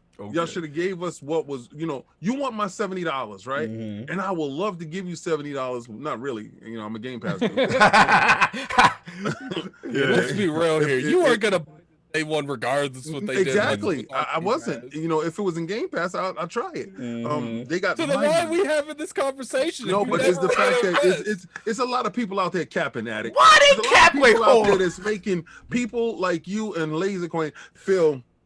I ain't gonna lie to you. It's definitely happening for not playing this game. They should be shamed. No, you should. It was. Listen. They stole a script from Star Trek. Oh my God! So if you saw Wrath of Khan, or if you actually watched Star Trek in your life, then you understood what Mass Effect was a parody of. Mass Effect was a parody. You know why? Because Captain Kirk was hooking up with every space person in the world, and look at Spectre, he's hooking up with every space person in the world. Listen. The game is a parody of Star Trek, not Star Wars. We're not even going to touch it with the gospel, right? So we're going to give you Star Trek, the TV version, and you beam down to the planet, and they have their little things going on, and you're trying to figure out how you can keep your crew happy, and your crew is like, I don't like his approval rate, like his approval rate with this dude because you didn't do his side story. You know, simplified it on some real cold. You being disrespectful. I'm gonna tell you right wild now. disrespectful. Just out of curiosity. Just out of curiosity. Yes. Are you gonna play the demo when they put this on EA? No, I don't do demos unless I really love it, and I don't really love this stuff. I mean, I like Mass Effect, but I don't love it. To be fair, all three games are in Game Pass through EA Play right now. So. Oh well, I'm gonna tell you this. I'm not playing the old crap that I paid already. See, this is the thing. Oh, so you're not getting you're not getting this. You are putting a stand. You're making a hardline stand against EA for how dare they remaster this beloved trilogy? How dare they? You're making a hardline stand. Not for you. EA access, exactly, Lasercorn. Maybe it's for people like us who have never played. Yes. Well, but you know what? I can tell you right now. You got EA access. This is the wiggle. Right. This is the wiggle. Now. Yeah, this is it. Here we go. This is the wiggle. Right this now. is the Game Pass Pass? promo. Here we go. You got Game Pass? You can go play that right now. They're not doing nothing special other than what you're about to do right now. Literally, you can get off this podcast right now and go play Mass Effect 1. And you can go play Mass Effect 2, and you can go play Mass Effect 3. And then you can slide into Andromeda. Like, literally, you can do all of that. And they see what they're doing is they're capitalizing on the people that don't know. It's an EA access right now that's on Game Pass for free. Not remastered. They want to get your money, and I know EA does this. Yeah, so you're saying that the graphical improvements and the lowered loading times is not worth it? It's not worth it. It's not worth Just paying play the for? busted old version. Let me ask antiquated. you a question, right? If somebody tell you we're gonna give you the same exact thing, right? We're gonna put a little but sheen it's not on the it. same thing. You keep saying that, but it's not. It's not. Did you play it yet? So what I want you to do is, I want you to He used Addict. He used Addict to the game. That was good. That was good. He used Addict thing against him. I like that. That was smooth. Now, you're on to something, King. I can't front. That was smooth. I want you to go and play it now, right? And then go play this. Go pay the $70. See, but the thing is, no, but the thing is, I don't think there's no next gen version. No, there's no. It's PS4, Xbox One, and they're playable on next gen systems. But they said there will be some level of enhancement. This will be optimized. Lasercorn, don't fall for the banana in the tailpipe. This is EA at their finest. Listen, Capcom, I love Capcom. They take the time out. They remaster. Remake the story. King, with all due respect, King. I was just gonna say one thing. There is a legitimate reason why they're still using Unreal Engine 3. They're not even using 4. Using 4 because of and they couldn't. It wouldn't look. They have. Listen, I think EA. They need a W, and they need a fairly quick W. Right. That's for sure. Right. They cannot go in and remake these games from the ground up because that's not the budget they were given. They were given a modest budget to make gold happen. Right. But they also lost the source code. They lost the source code. Why do we have to pay for their problems? This is what I just. All I hear y'all saying is, "Well, EA needs a win." I don't care. I really don't care what wins. Oh no! I'm just saying this is why it is what it is. Yeah. I don't disagree with you that having seen remakes in the vein of Resident Evil, you're like, man, why didn't you do this? So just people go crazy for. But it's more than that too, because here's the thing: like the series is so beloved, right? That if they were to alter anything, there's riots. Let me tell you how crazy this game is, Lasercorn and Addict, right? Let me tell you how crazy rabid Mass Effect fans are. When this trilogy concluded, right, and it was Mass Effect 3, right, there was an uproar so big with the ending that people were like, I invested my life. This game was my universe, and all you gave me was said ending with said choices or whatever. This is not enough. They put so much pressure on the studio. They forced the studio to redo the ending. Never seen that. Never seen that before. You had to download a 15 gig patch. It was a mea culpa to the rabid fans of Mass Effect. They say, we're sorry. We want to give you more context. Here you go. We're sorry you didn't like. Sorry you didn't like our vision. Right? But now we're gonna give you what you want, right? And now that ending is now canon in the legendary remastered edition. Who did they get to write the new? Did they just rewrote the ending themselves? They were shamed by the fan base into writing a new ending for a game they spent a decade making. Like that's I've never seen that before. Yeah, that says something about the fan base. I don't know if that says, whether or not the game is worth. Is good. Yeah. So just out of curiosity, I just want to know something. Here we go. Yes. Are you big? If you are huge into this, you're tired of repackaging content and selling it to us. Are you going to be playing Destiny Tuesday? Okay. Shots fired. Hey, no, he didn't get anything. All right, because when the new season comes out, it's new content. They remastered those strikes. They're giving you the Fallen Saber strike, and they're giving you the strike that you played in Destiny 1 again. And they're charging you $10. The game that you love, they're charging you for that. Oh wait, it's not free? Oh no, this is the battle pass. Oh no, King is going to play. Listen. I respect you coming for the crown right now. I respect it. But I don't need the crown because I lend it to you. No. It's in Game Pass, brother. Oh, brother, my God. right now. Not the battle pass. Not the season pass. You have to pay $10. I already paid for that. We like your $10. I already paid for that. I paid for content that I like, and then I. So it's content you like. I get it now. I get it. I get it. No, that's subjective. But I'm also going to say this, right? I'm also going to say. Hey, Graphic God, we're going to need a King's World. Well, we're going to need a King's World. No. It's not that serious. We need that cat emoji. The cat. What I do say is this, right? Because it's new fans out there. There's a lot of reaching going on right now. That may not know this information that I'm going to drop some tea upon you. Okay. Right? That legendary stuff is for these rabbit dudes. These two dudes, that want to go back. Look, it's the sky is sparkling. That's them. All right, don't fall for it. It's in the EA access right now. Go play the game. You just want the experience. You want to see those strikes are in Destiny 1. Go play that game. No. And listen. I definitely would be doing that. But what I'm saying is, you don't have to pay. Photo glasses in Destiny 1. Go play it. You can play it. You can play Destiny 1. But I'm doing it. I'm just telling you to save money. Now, if you don't want to save money, if you don't want to save money and you want to give, this is it. Go test it out. If you don't like it the couple of seconds that you do play it, then don't buy the Legendary Edition. But you didn't save money. You just spent it before the argument. That's all. My thing is, I've played this stuff, right? My level of disappointment with them is, don't give me a 4K coat and tell me we patched some holes up and we're going to go with. You want a this remaster. system. You want a remaster. This is what I want. Yeah. Right. I mean, a remake. Excuse me. A remake. They're so afraid of their fan base. You heard these two tell you. They're terrified of their fan base. If they change a hair on Spectre's head, that the crowd is going to come out and mutinize against them and make them fix it. There's truth to that. So my thing is, you cannot be afraid, be bold. But here's the I agree 100%. 100% with you. The problem is, you're absolutely right. Yeah, the problem is, because of what has happened with EA and BioWare's last 3 to 4 efforts, right? Where people have thrown eggs at the screen.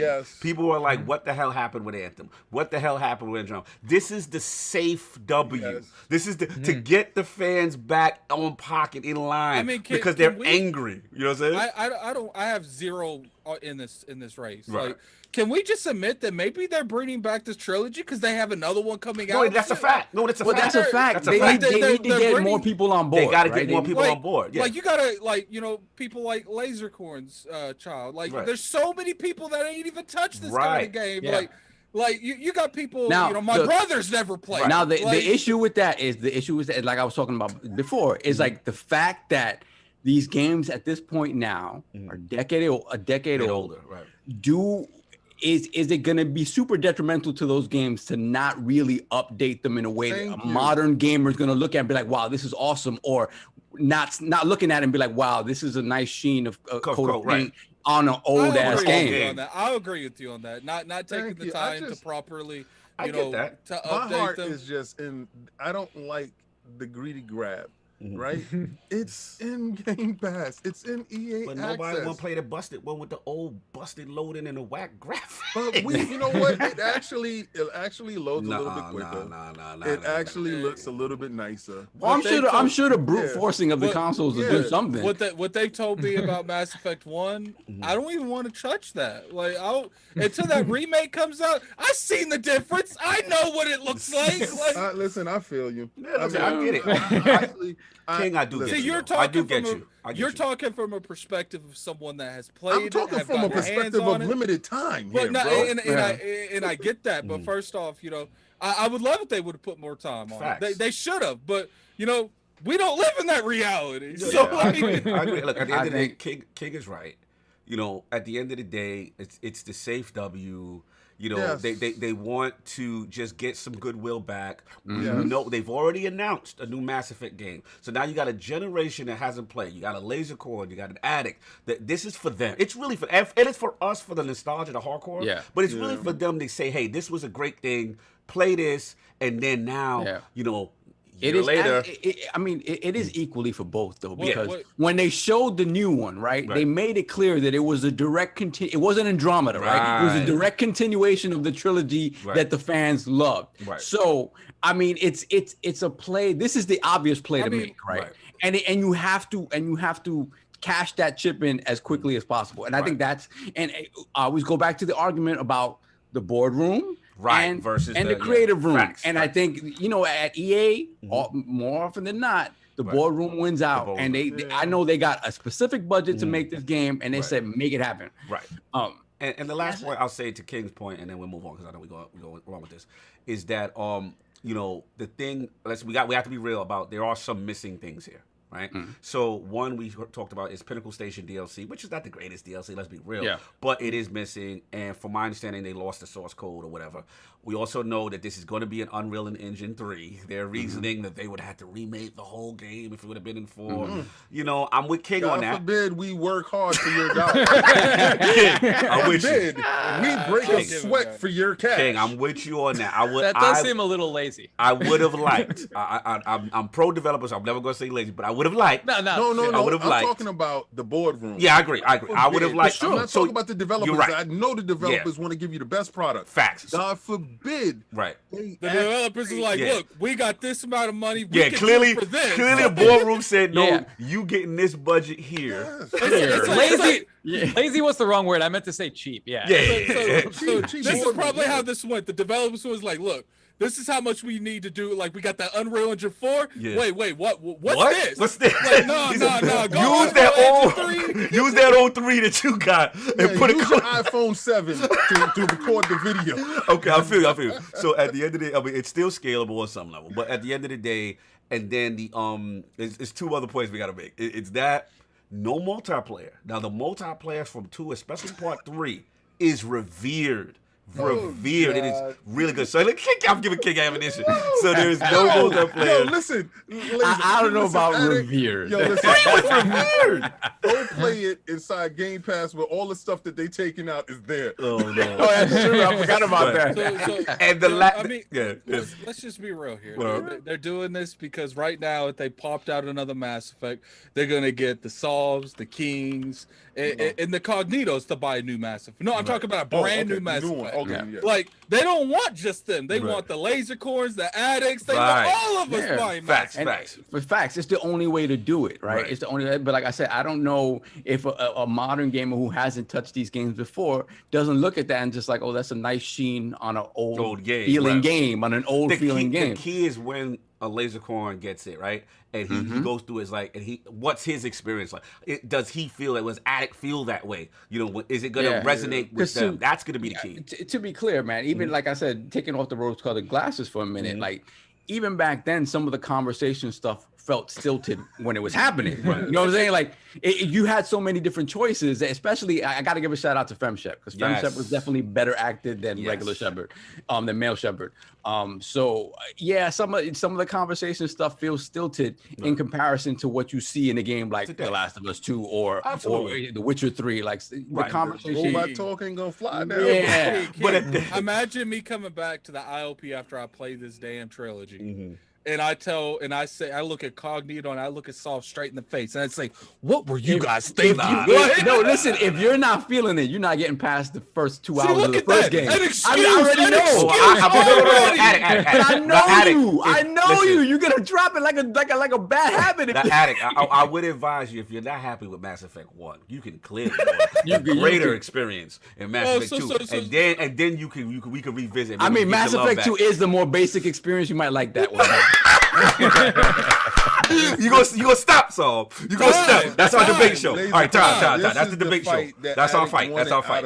Yeah, that's our fight. He wanted them to fight. He set us up. Part 1. Yeah, he set us up. He knew what he was doing. He knew what he was doing by picking this topic. I wanted you to just go to Game Pass and play. Yeah. There appears to be a whole different fight.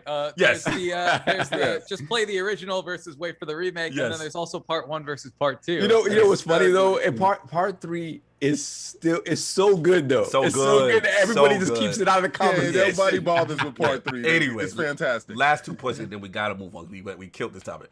Is all right. There's 2 little funny things. One, collector's edition. So there is a collector's edition with a life-size helmet. You know what I'm saying? It lights up. You got all this little stuff. That Solve and Cog are buying. I don't know because the game is not included. They're just selling you the helmet. All I have to say is there's a reason Solve and Cog has a green screen. Because if they bought it, you'd never know. So you got that. And then I thought this was kind of interesting. Switch may be coming in hot. shout out to the director. You know what I'm saying? He said he would love a Nintendo Switch version of the Master Look King's face right now. You know why? Man. Because they can do it. It's Unreal 3. Possible. Yes. So they could do it. I always like they should have just put the 360 versions on there if that's the case. yes. So pretty much he said, look, it's not a priority right now, but he would like to see the possibility of it. Obviously, Mass Effect 3 Special Edition, the Addict put me on. I didn't know Special Edition Mass Effect 3 released on the Wii U on the console's launch window. I did not know that. Yep. You know what I'm saying? So so they have done it before. So I just thought that was interesting that the Switch would be in the conversation. Play it anywhere. It'd be great. Play it Time. Let's move on. time. So look, that's all I got on it. Fun topic. Mass Effect, a beloved series, and of course we will be having a debate show versus the Evil Sov and his cronies. Am I invited to the one after it comes out? My cronies that include Richard Hogue, Bill Stillwell, and Ryan McCaffrey.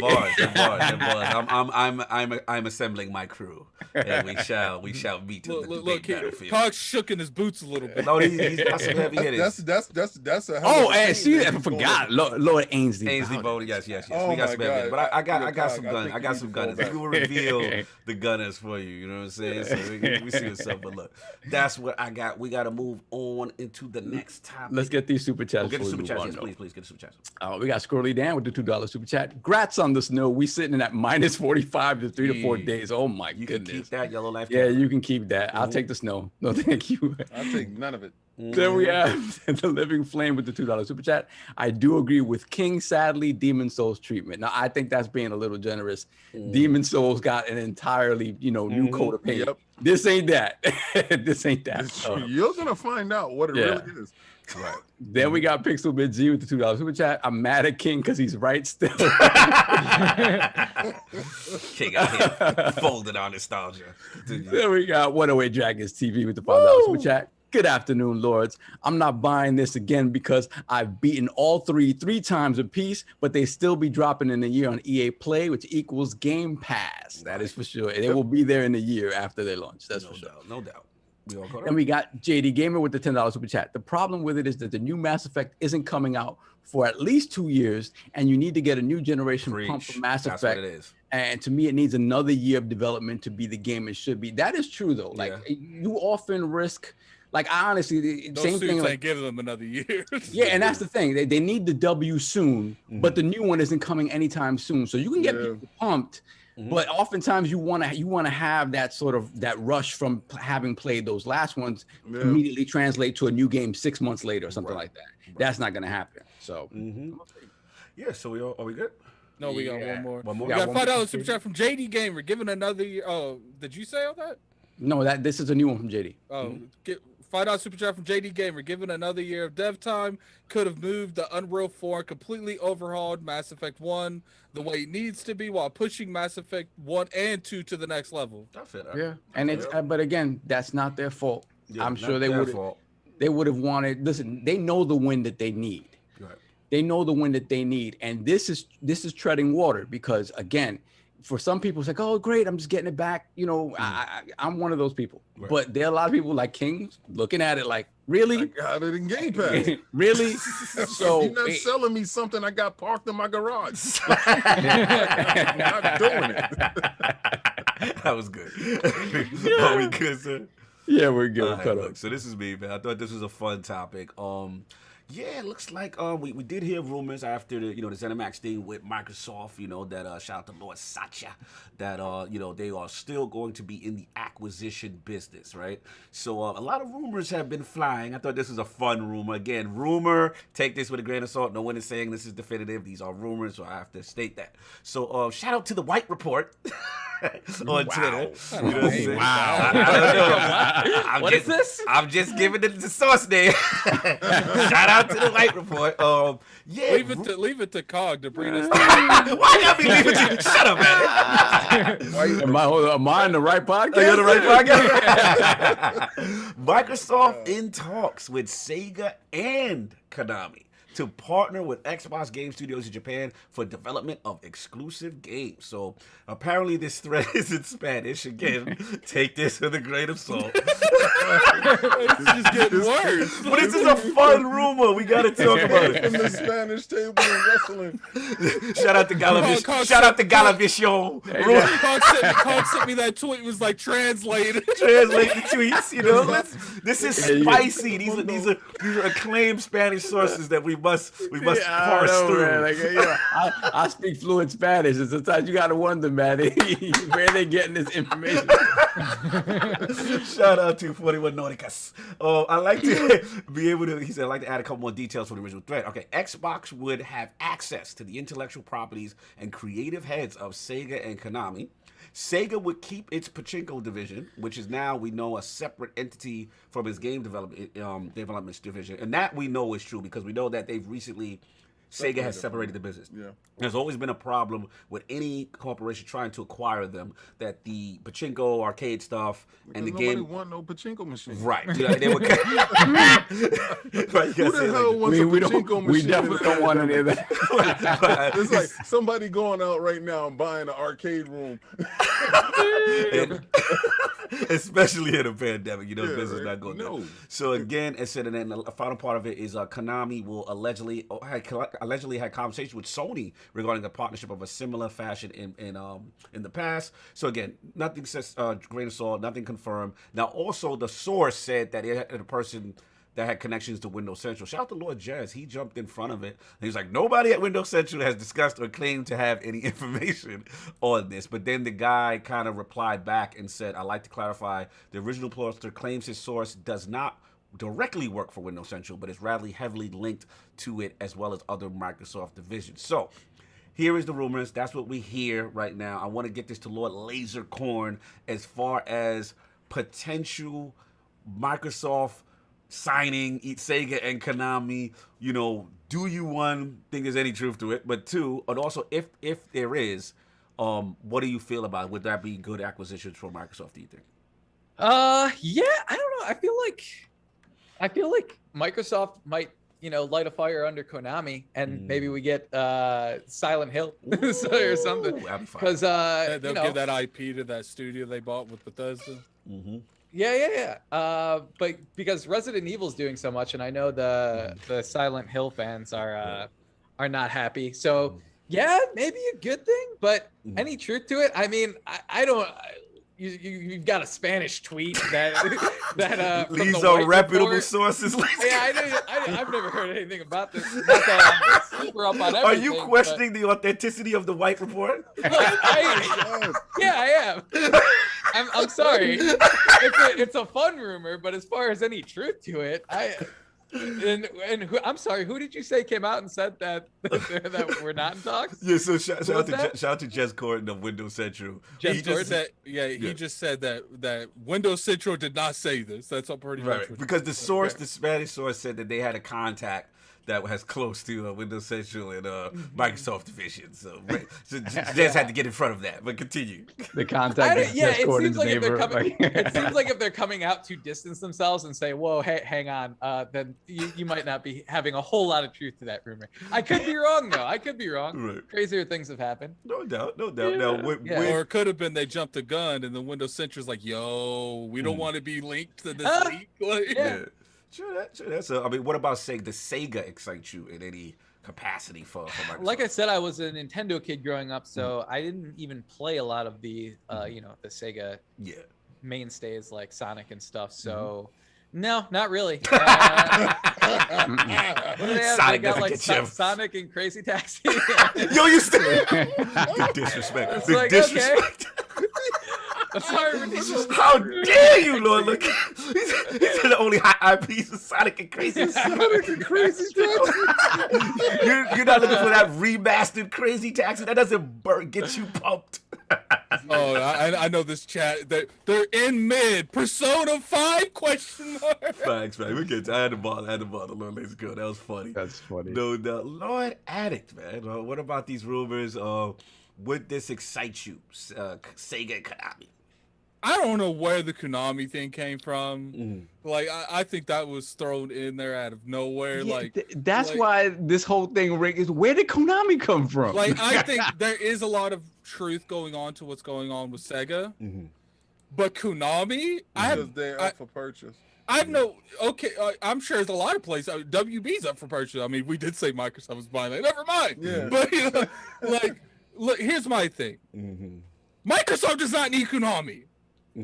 Really? I don't care if they make a new Silent Hill. What about Castlevania? What about Metal Gear Solid?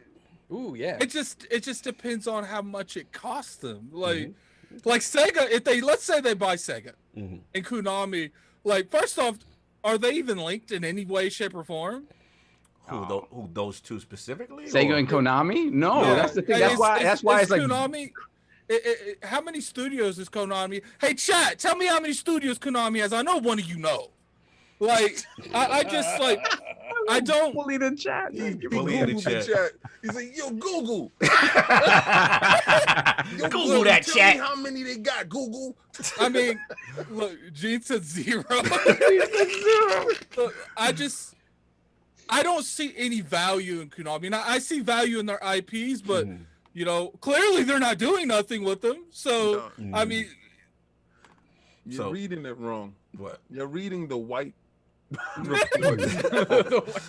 disrespecting. you're reading it with black eyes. I mean, I had to do that. That joke was there. Let's say there is a possibility that this happens. I mean, I think Sega would help them, and you know, Konami could help them too, because Castlevania to this day still has pull. Yeah, you know, I don't think Silent Hill has any, but you know, and that's just because, you know, Castlevania still got the, you know, the Netflix series going on. You know, it's still got some type of IP that's going on, and people still play that 360 game to this day. Can I just say the Silent Hill fans are out there though, because I've seen there's memes. You got to be on the right message boards, but there's the guy poking Konami with a stick and looking at all the Resident Evil remakes and saying, "Come on, do something." There's memes. The Silent Hill fans are out there. Pyramid Head will always be an iconic character. Yeah, he is. And I get, like, I would, if Konami was there, it wouldn't bother me, but like, I feel like the biggest thing Microsoft's lacking right now is they can't penetrate other markets. Pause. I know, King. I'm going to say pause. Yes. Thank you. They can't get into these other markets because they don't have these type of IPs. Right. And that's always been the thorn in their side. That is the one genre. There's multiple genres, but that's the one area that Japanese influence that Microsoft doesn't have. Right. And they need that to get into some of these markets that they're just not in. And just to be clear, if you really want to hear more on this topic from Addict, you can definitely check out a video that he has up. He has a very good video up. Sega, the final piece. I think you're reading the papers wrong. I think you're reading it wrong. Look, man, right? Because I can read white papers just no. I bet you can. Yo, Lasercorn fella. Welcome to the ILP Podcast. I'm sorry, Lasercorn. That's how we joke here. So. That's funny. You were born with the decoder ring, right? I bet he's on to something. Just because you said that. He turned his camera off. I love it. Shout out to Addict. I think that they stepped to these companies and asked them to license their IPs. I think they stepped to the companies and asked them, could they use their IPs to make these games with the development houses that they do have, so they do make the games in conjunction with these companies. Right. So that's why I think the disconnect is. Okay. I think there's validity in this. I don't believe that there's acquisitions. Right. Now, as far as Konami goes, as far as Konami goes, as far as Sega goes, I believe that there could be acquisitions in that part, because after watching Addict's video, he enlightened me on a couple of things. Now, from my little backdoor stuff, this is not on the level of ZeniMax. Right. Correct. So let's temper this back. This is smaller acquisitions, to be honest with you. We're talking about something on the level of ZeniMax. That's the rumor. That's the real rumor. But not even rumor. That is, I mean, Sacha already came out and said they're still looking for I already know where King's going with this. Yeah. Right? So they want a publisher, they want a distributor, and they want development houses. in that same vein. Right. So when people try to use these little development, and I'm not saying Sega's little. I know what you're saying. Sega used to be a giant before, but they had diminished some over time. When we're talking about pachinko machines with Sega, okay? Right. So they separated from You that. don't want to gamble? No, not now. Not now. Money is limited, and I don't gotta be standing next to that guy who's coughing a lot and drinking. Yes. No. Continue. So Sega is a possibility. Konami, I think they will license their IPs because I think their IPs is more important than the Konami. Right. You understand, like Castlevania, Silent I agree. Hill. I agree. Right. And you Stuff know, like that. one thing you could say that might make Konami on the table is Microsoft stated multiple times they want to get more into the the TV show industry, the movie industry. And Castlevania, they already making a successful Sonic franchise. Castlevania is doing really good on Netflix. Yeah, Matt Booty did say that in reference to the Silent Hill. I'm sure you can make a TV show. I'm sure, like Lasercorn said, they're out there somewhere. Oh yeah, they are. Oh, that's a fact. But Sony is more inclined to have that lane to Konami, in my opinion. Yeah. I feel you. You know, so and I think Silent Hill will launch on a Sony platform. Yeah. My thing is, these titles have been linked to Sony. Right. Castlevania remake. Yeah. Silent Hill Metal Gear remake. Solid. Metal Gear. Yeah. Right. Metal Gear. Yeah. So I don't see how Sony even, Konami even lines themselves with Microsoft at any point. I think Sega has more ability. If someone dropped the bag, I don't think so. There are some American studios that dropped. I think right now in Japan, Sony needs a win. Right. All right. Yeah, the Switch is killing them out there. Switch is killing everybody. Switch is destroying them and blocking their path to success out there. Microsoft has taken blocking their path to success. Stop that. I'm telling you the truth. I'm not lying to you. Nintendo is literally shutting them out of their home territory. They shut themselves out by not having a handheld. But they all. It seems like since Jim Ryan took over, the focus has been America as far as even the allotment. But I think when you look at it, you can't put it inside the house. When you look at it, I think that is true. I think to King, I don't know if King's point really flies with me, just because I just think because of the shift in how Japan plays games, they're losing that game. But I don't necessarily think certain franchises will help that on the PlayStation front. Obviously, it's still going to sell.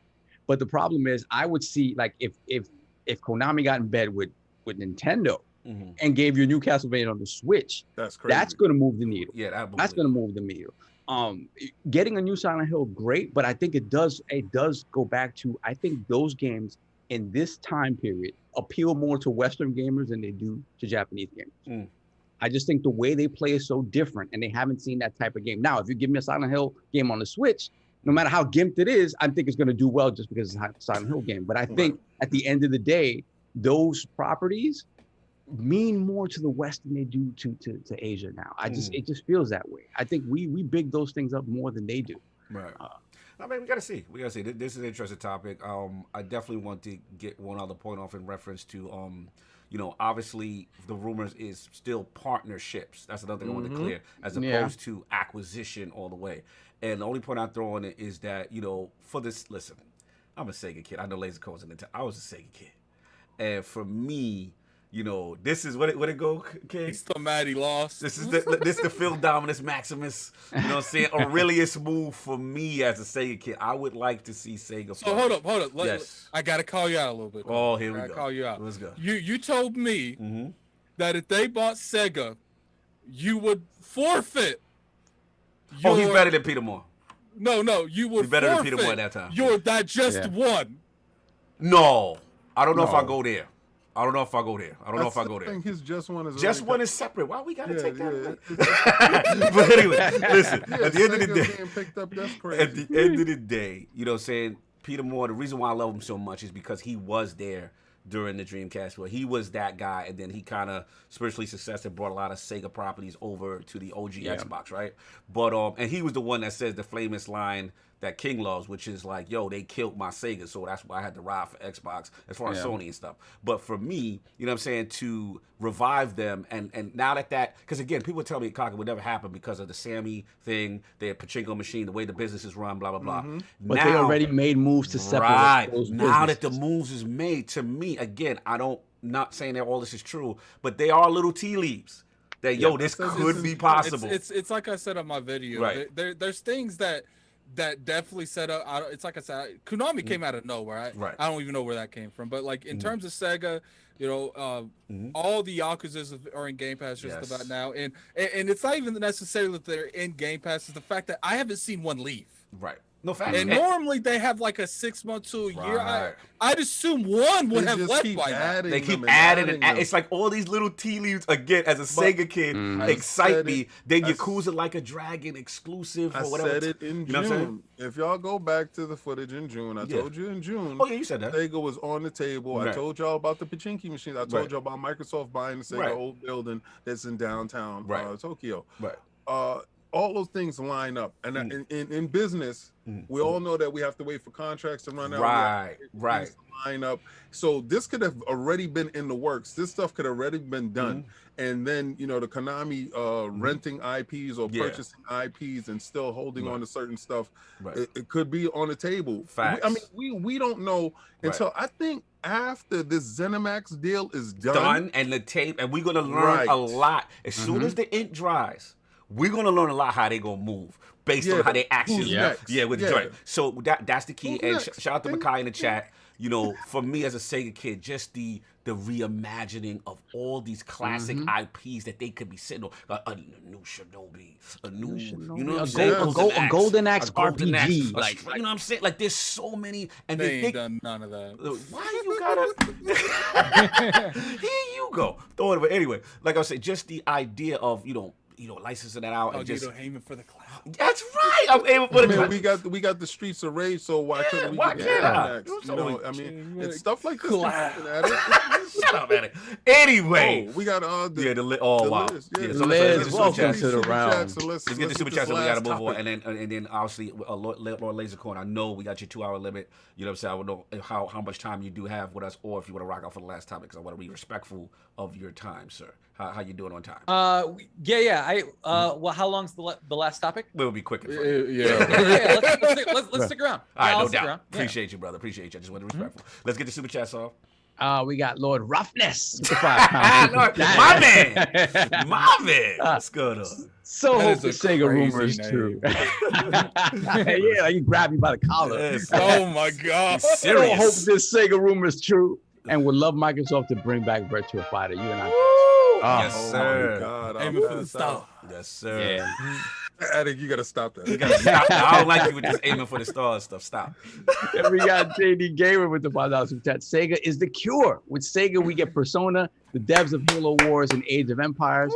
So Microsoft conquers the console market. They get the win and the peace. Son, I will be on my Phil Dominus Maximus Aurelius. Who did that for you? I'll be bigger than Ken with that move go down. I doubt it very seriously. Son, I'm telling you, bro, I will be popping bottles. Son. I doubt it very seriously. I will crown your man officially at that point. What's up? What else we got? Then we have JD Gamer with the $5 super chat. With the vast IP-rich vault of Sega, I say hi to the PlayStation fans that have been running from the love of Xbox because we will have their beloved Persona. Oh my God, I would actually really enjoy Persona being on the Xbox platform. Then we have JD Gamer, $2 super chat. Square and Capcom are both ZeniMax size acquisitions. They're not buying Capcom. Aiming for the star. Why don't you just, hey guys, Ubisoft. Man, I don't exclusive. Even just. Then we have the RRD with the $2 super chat. What about the Skype meeting with Gabe Newell? Yeah, I'm sure they have Skype meetings all the time. With Gabe Newell. Gabe Newell's hanging out at wherever he is. Yeah, they got bought out anyway. Then we got Trapline with the $5 super chat. To King, real talk. all week gaming podcast make me feel bad about Xbox and my Series X, and every Sunday the king washes it away and keep the faith. It's be something I see on TikTok. Thank you, my son. Thank you. Please come and drink of the chalice of Microsoft. Who did that for you?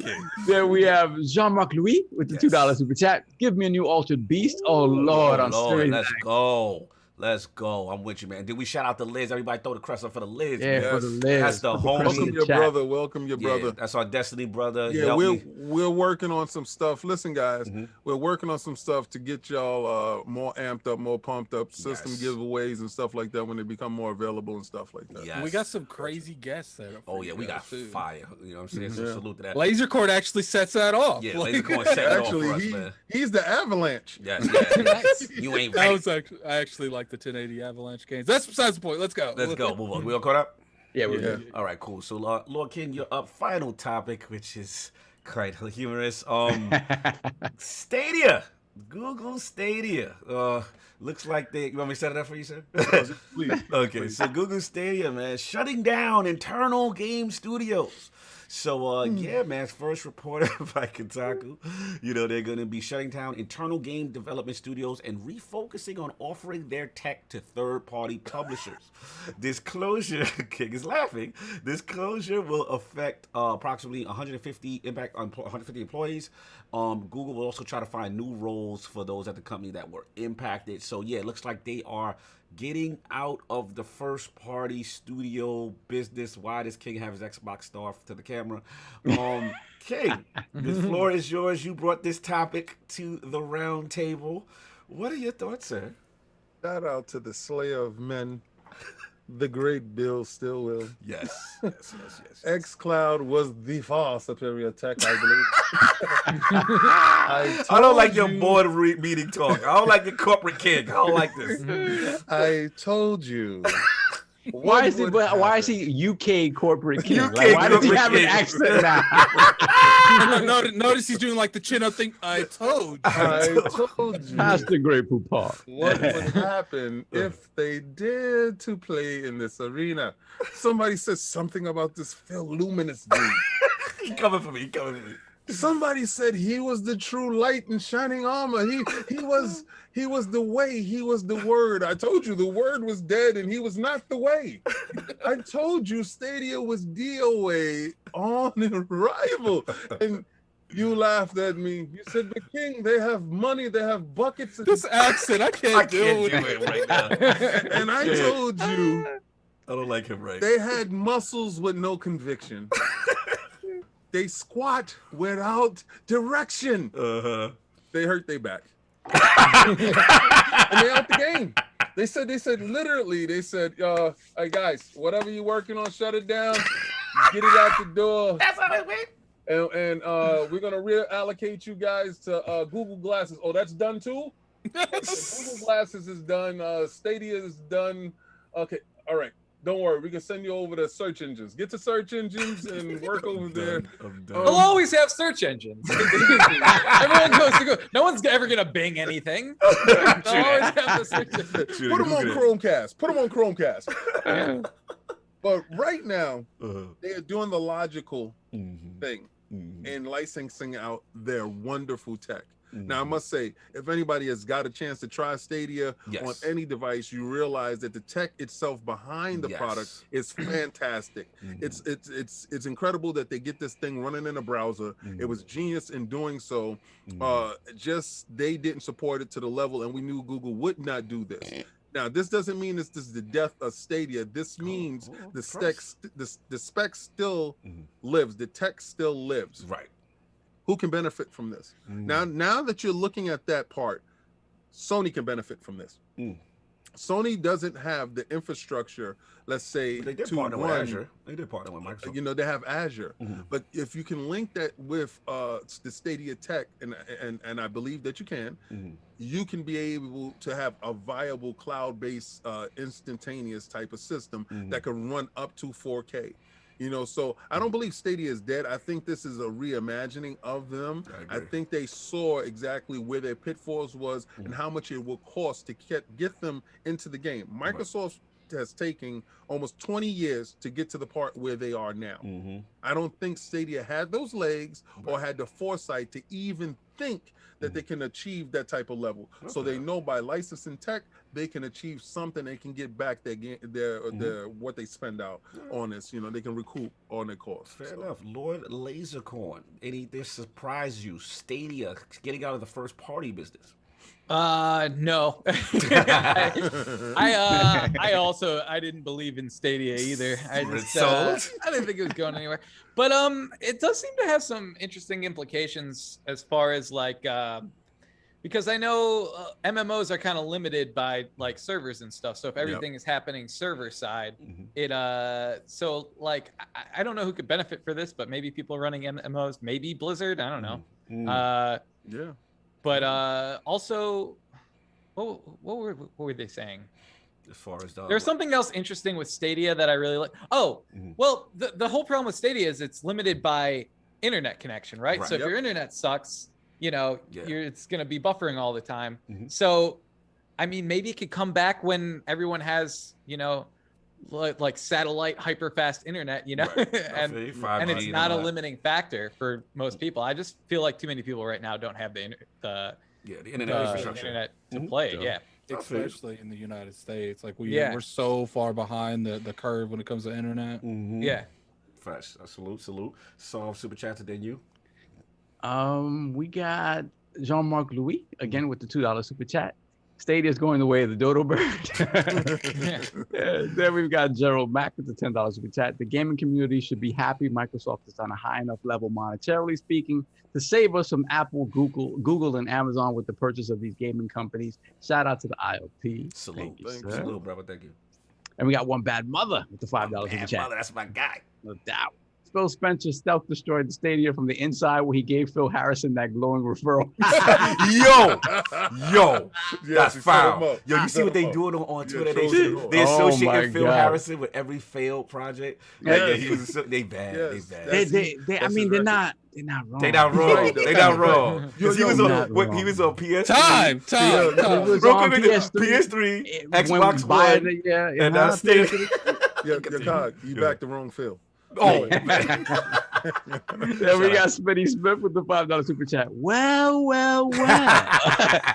Remember when that clown shoe wearing fool on stage talking hella ish on stage about Microsoft and Sony? Now fix your face. See you, Stadia. Damn. Smitty Smith with the smoke. Wow. And we got, hold on. We got Lord Roughness returning with a £5 super chat. Yes. Stadia done. Luna's next. And you can blame this on Microsoft's $5.5 billion purchase of ZeniMax. Yes. Wow. That's true. Listen. What's up, bro? I am never okay with people losing their jobs at the drop of a hat. Never okay with that. Factual. That aside, I am glad. It's like a disclaimer. I'm glad that's a disclaimer. Careful. That aside, I am pleased that they are no longer in the business or market for buying out gaming studios that I would prefer to have go elsewhere, i.e. the big three, not one of those. So I'm glad they're out of that business. I don't think I'm gonna tell you right now. It really felt, and I think this has been a criticism of Phil Harrison a lot, that he has the Peter Molyneux-esque ideas. But in practice, there's always something. Then we'll get on to you. Exactly. That in practice, there's always something that does not work practically. When it came to Stadia, obviously it was the pricing model. That was never going to catch on. And I don't understand why everyone but them saw that. And it's just, it doesn't make any sense to me. So beyond that, when you look at, they put together all of these studios, right? And Google feels, if you look at Google's track record with anything they put out, if it's not successful quickly, and if it doesn't, and if it doesn't require, and if it requires an upkeep that is not the level of, Google, the browser or whatever, it doesn't feel like they care about, putting the effort in to do that work. And when it comes to gaming, Gaming isn't something you trip into. I mean, the thing is, Phil Harrison should have known that. Right. Jade Raymond should have known that. This is something you have to put time, money, and effort behind to really make something substantial. Right. And you were never going to get results in a year. That was never going to happen. The problem solved is a lot of these big companies like Google, Amazon, they feel like they could just throw money at something and make it work. And make it work, like, and not in gaming, man. There's too many hurdles in gaming. You need time to develop stuff that's appealing to get an audience that's not there. Yeah. You need time to, scout and look for stuff that you can't even get. But they're like, let's throw $3 billion, we good. Like, we're good. We're good. We should be all right. We should be all right. And it doesn't work that way. So, and at the end of the day, I agree with King. I think we said this from the beginning when we heard about Stadia. Knowing Google, that tech will be around. The tech is great, and it'll be utilized in other things. Right. At the end of the day, I think Stadia as a platform, its days are numbered, because with this announcement of eliminating the first-party studios, they did nothing to rectify the pricing problem that, again, puts them at a disadvantage against Game Pass, against PS Now, against Luna. Right. They still haven't rectified any of that. So they're still expecting you, as of now, to purchase games individually on a service that once it goes away, you'll have no access to. Right. It doesn't make any sense. So to me, it just feels like they're just letting it ride out for however long, and then they're just going to kill it. Right. And then, but the tech will remain. That's for sure. Yeah, I'll jump in and finish this off. Look, at the end of the day, the thing that their strategy to me now, is now we're going to offer this tech to third-party companies or whatever. So they're getting out of the first-party business, right?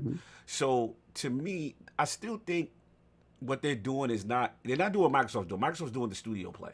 Like, I'm going to buy the studio. We're going to have exclusive content. We got this Game Pass. Now if that's not the play, to me, what they're trying to do now is offer it as, like, they're going to try to get IP specifically. Like, for example, like you see, like Cyberpunk, okay, hey, if we throw you this bag, the timed exclusive, right? We want the timed exclusive on our streaming platform versus the other streaming platforms. Now, it remains to be seen if this new strategy. They're going to pull an Epic Game Store. That's what they're going to do. That's literally what it is. So now it's like, now here's the thing: there are going to be some companies, right, that bag is big enough, and they're going to be like, yo, okay, I'll give you Cyberpunk or whatever the next big game is, and it's exclusive to your streaming platform as opposed to an xCloud or a Luna, right? And the thing is, now, since they're not funding a first-party studio, they got a lot more money to throw around. Right. So. And that's what I'm saying. So we are not rid of them yet, because at the end of the day, they still we acted like they a bad guy in the game. Like the evil forces we're not through. You know what I'm saying? Because at the end, people will bend the knee to that bag. When that bag come up, and that's the thing. The bag is enticing. The problem is the bag would be 10 times more enticing if they just said, "Hey, give us $10 a month for our entire catalog." Right. Yeah, absolutely. And that's the mistake they're making. They because Game Pass, you have the first party, you have all of that in the service. With Stadia, it's like buy the service and then buy the individual game. Yeah, that's not gonna go. Even if they had something where they give you a license to the game to download it somewhere, like have something that they have with Steam or with GOG or something, where you can actually download a physical game if you want. Facts.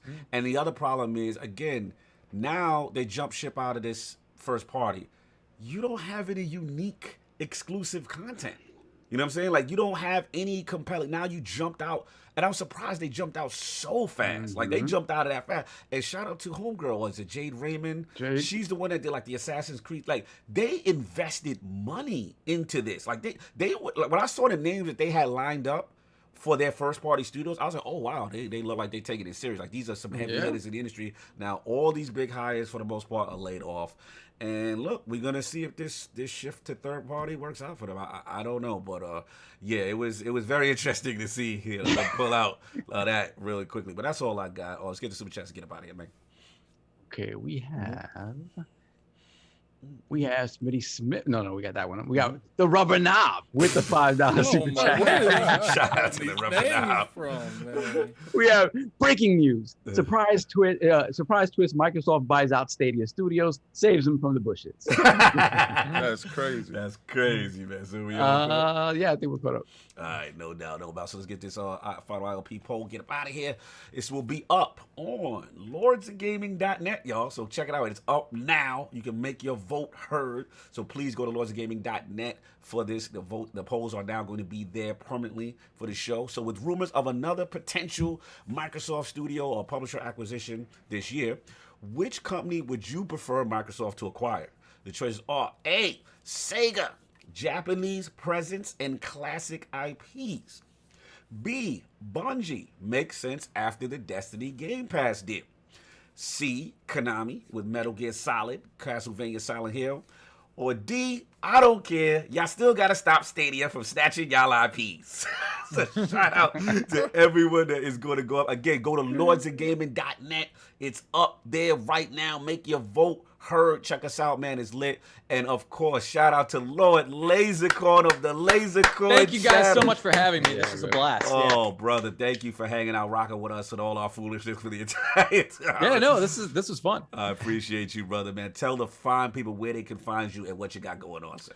YouTube.com/Lasercorn. I'm on Instagram as the Lasercorn, Twitch as the Lasercorn Show, and I'm gaming on Twitch. On my YouTube right now, we're running a D&D series.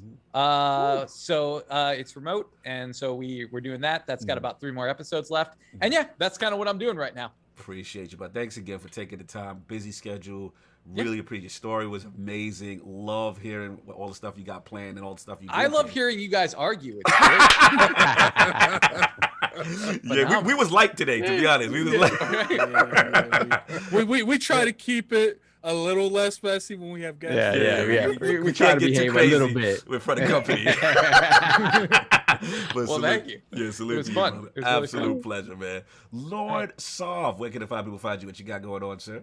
You know me. I have to go see about my cars, see what's going on. That's what I'm about to say. Check that But out. you can find me on Twitter, LordSov ILP, and of course BX Sovereign, PSN and Xbox Live. No doubt. And of course the co-host, the co-most, my man, Lord Addict.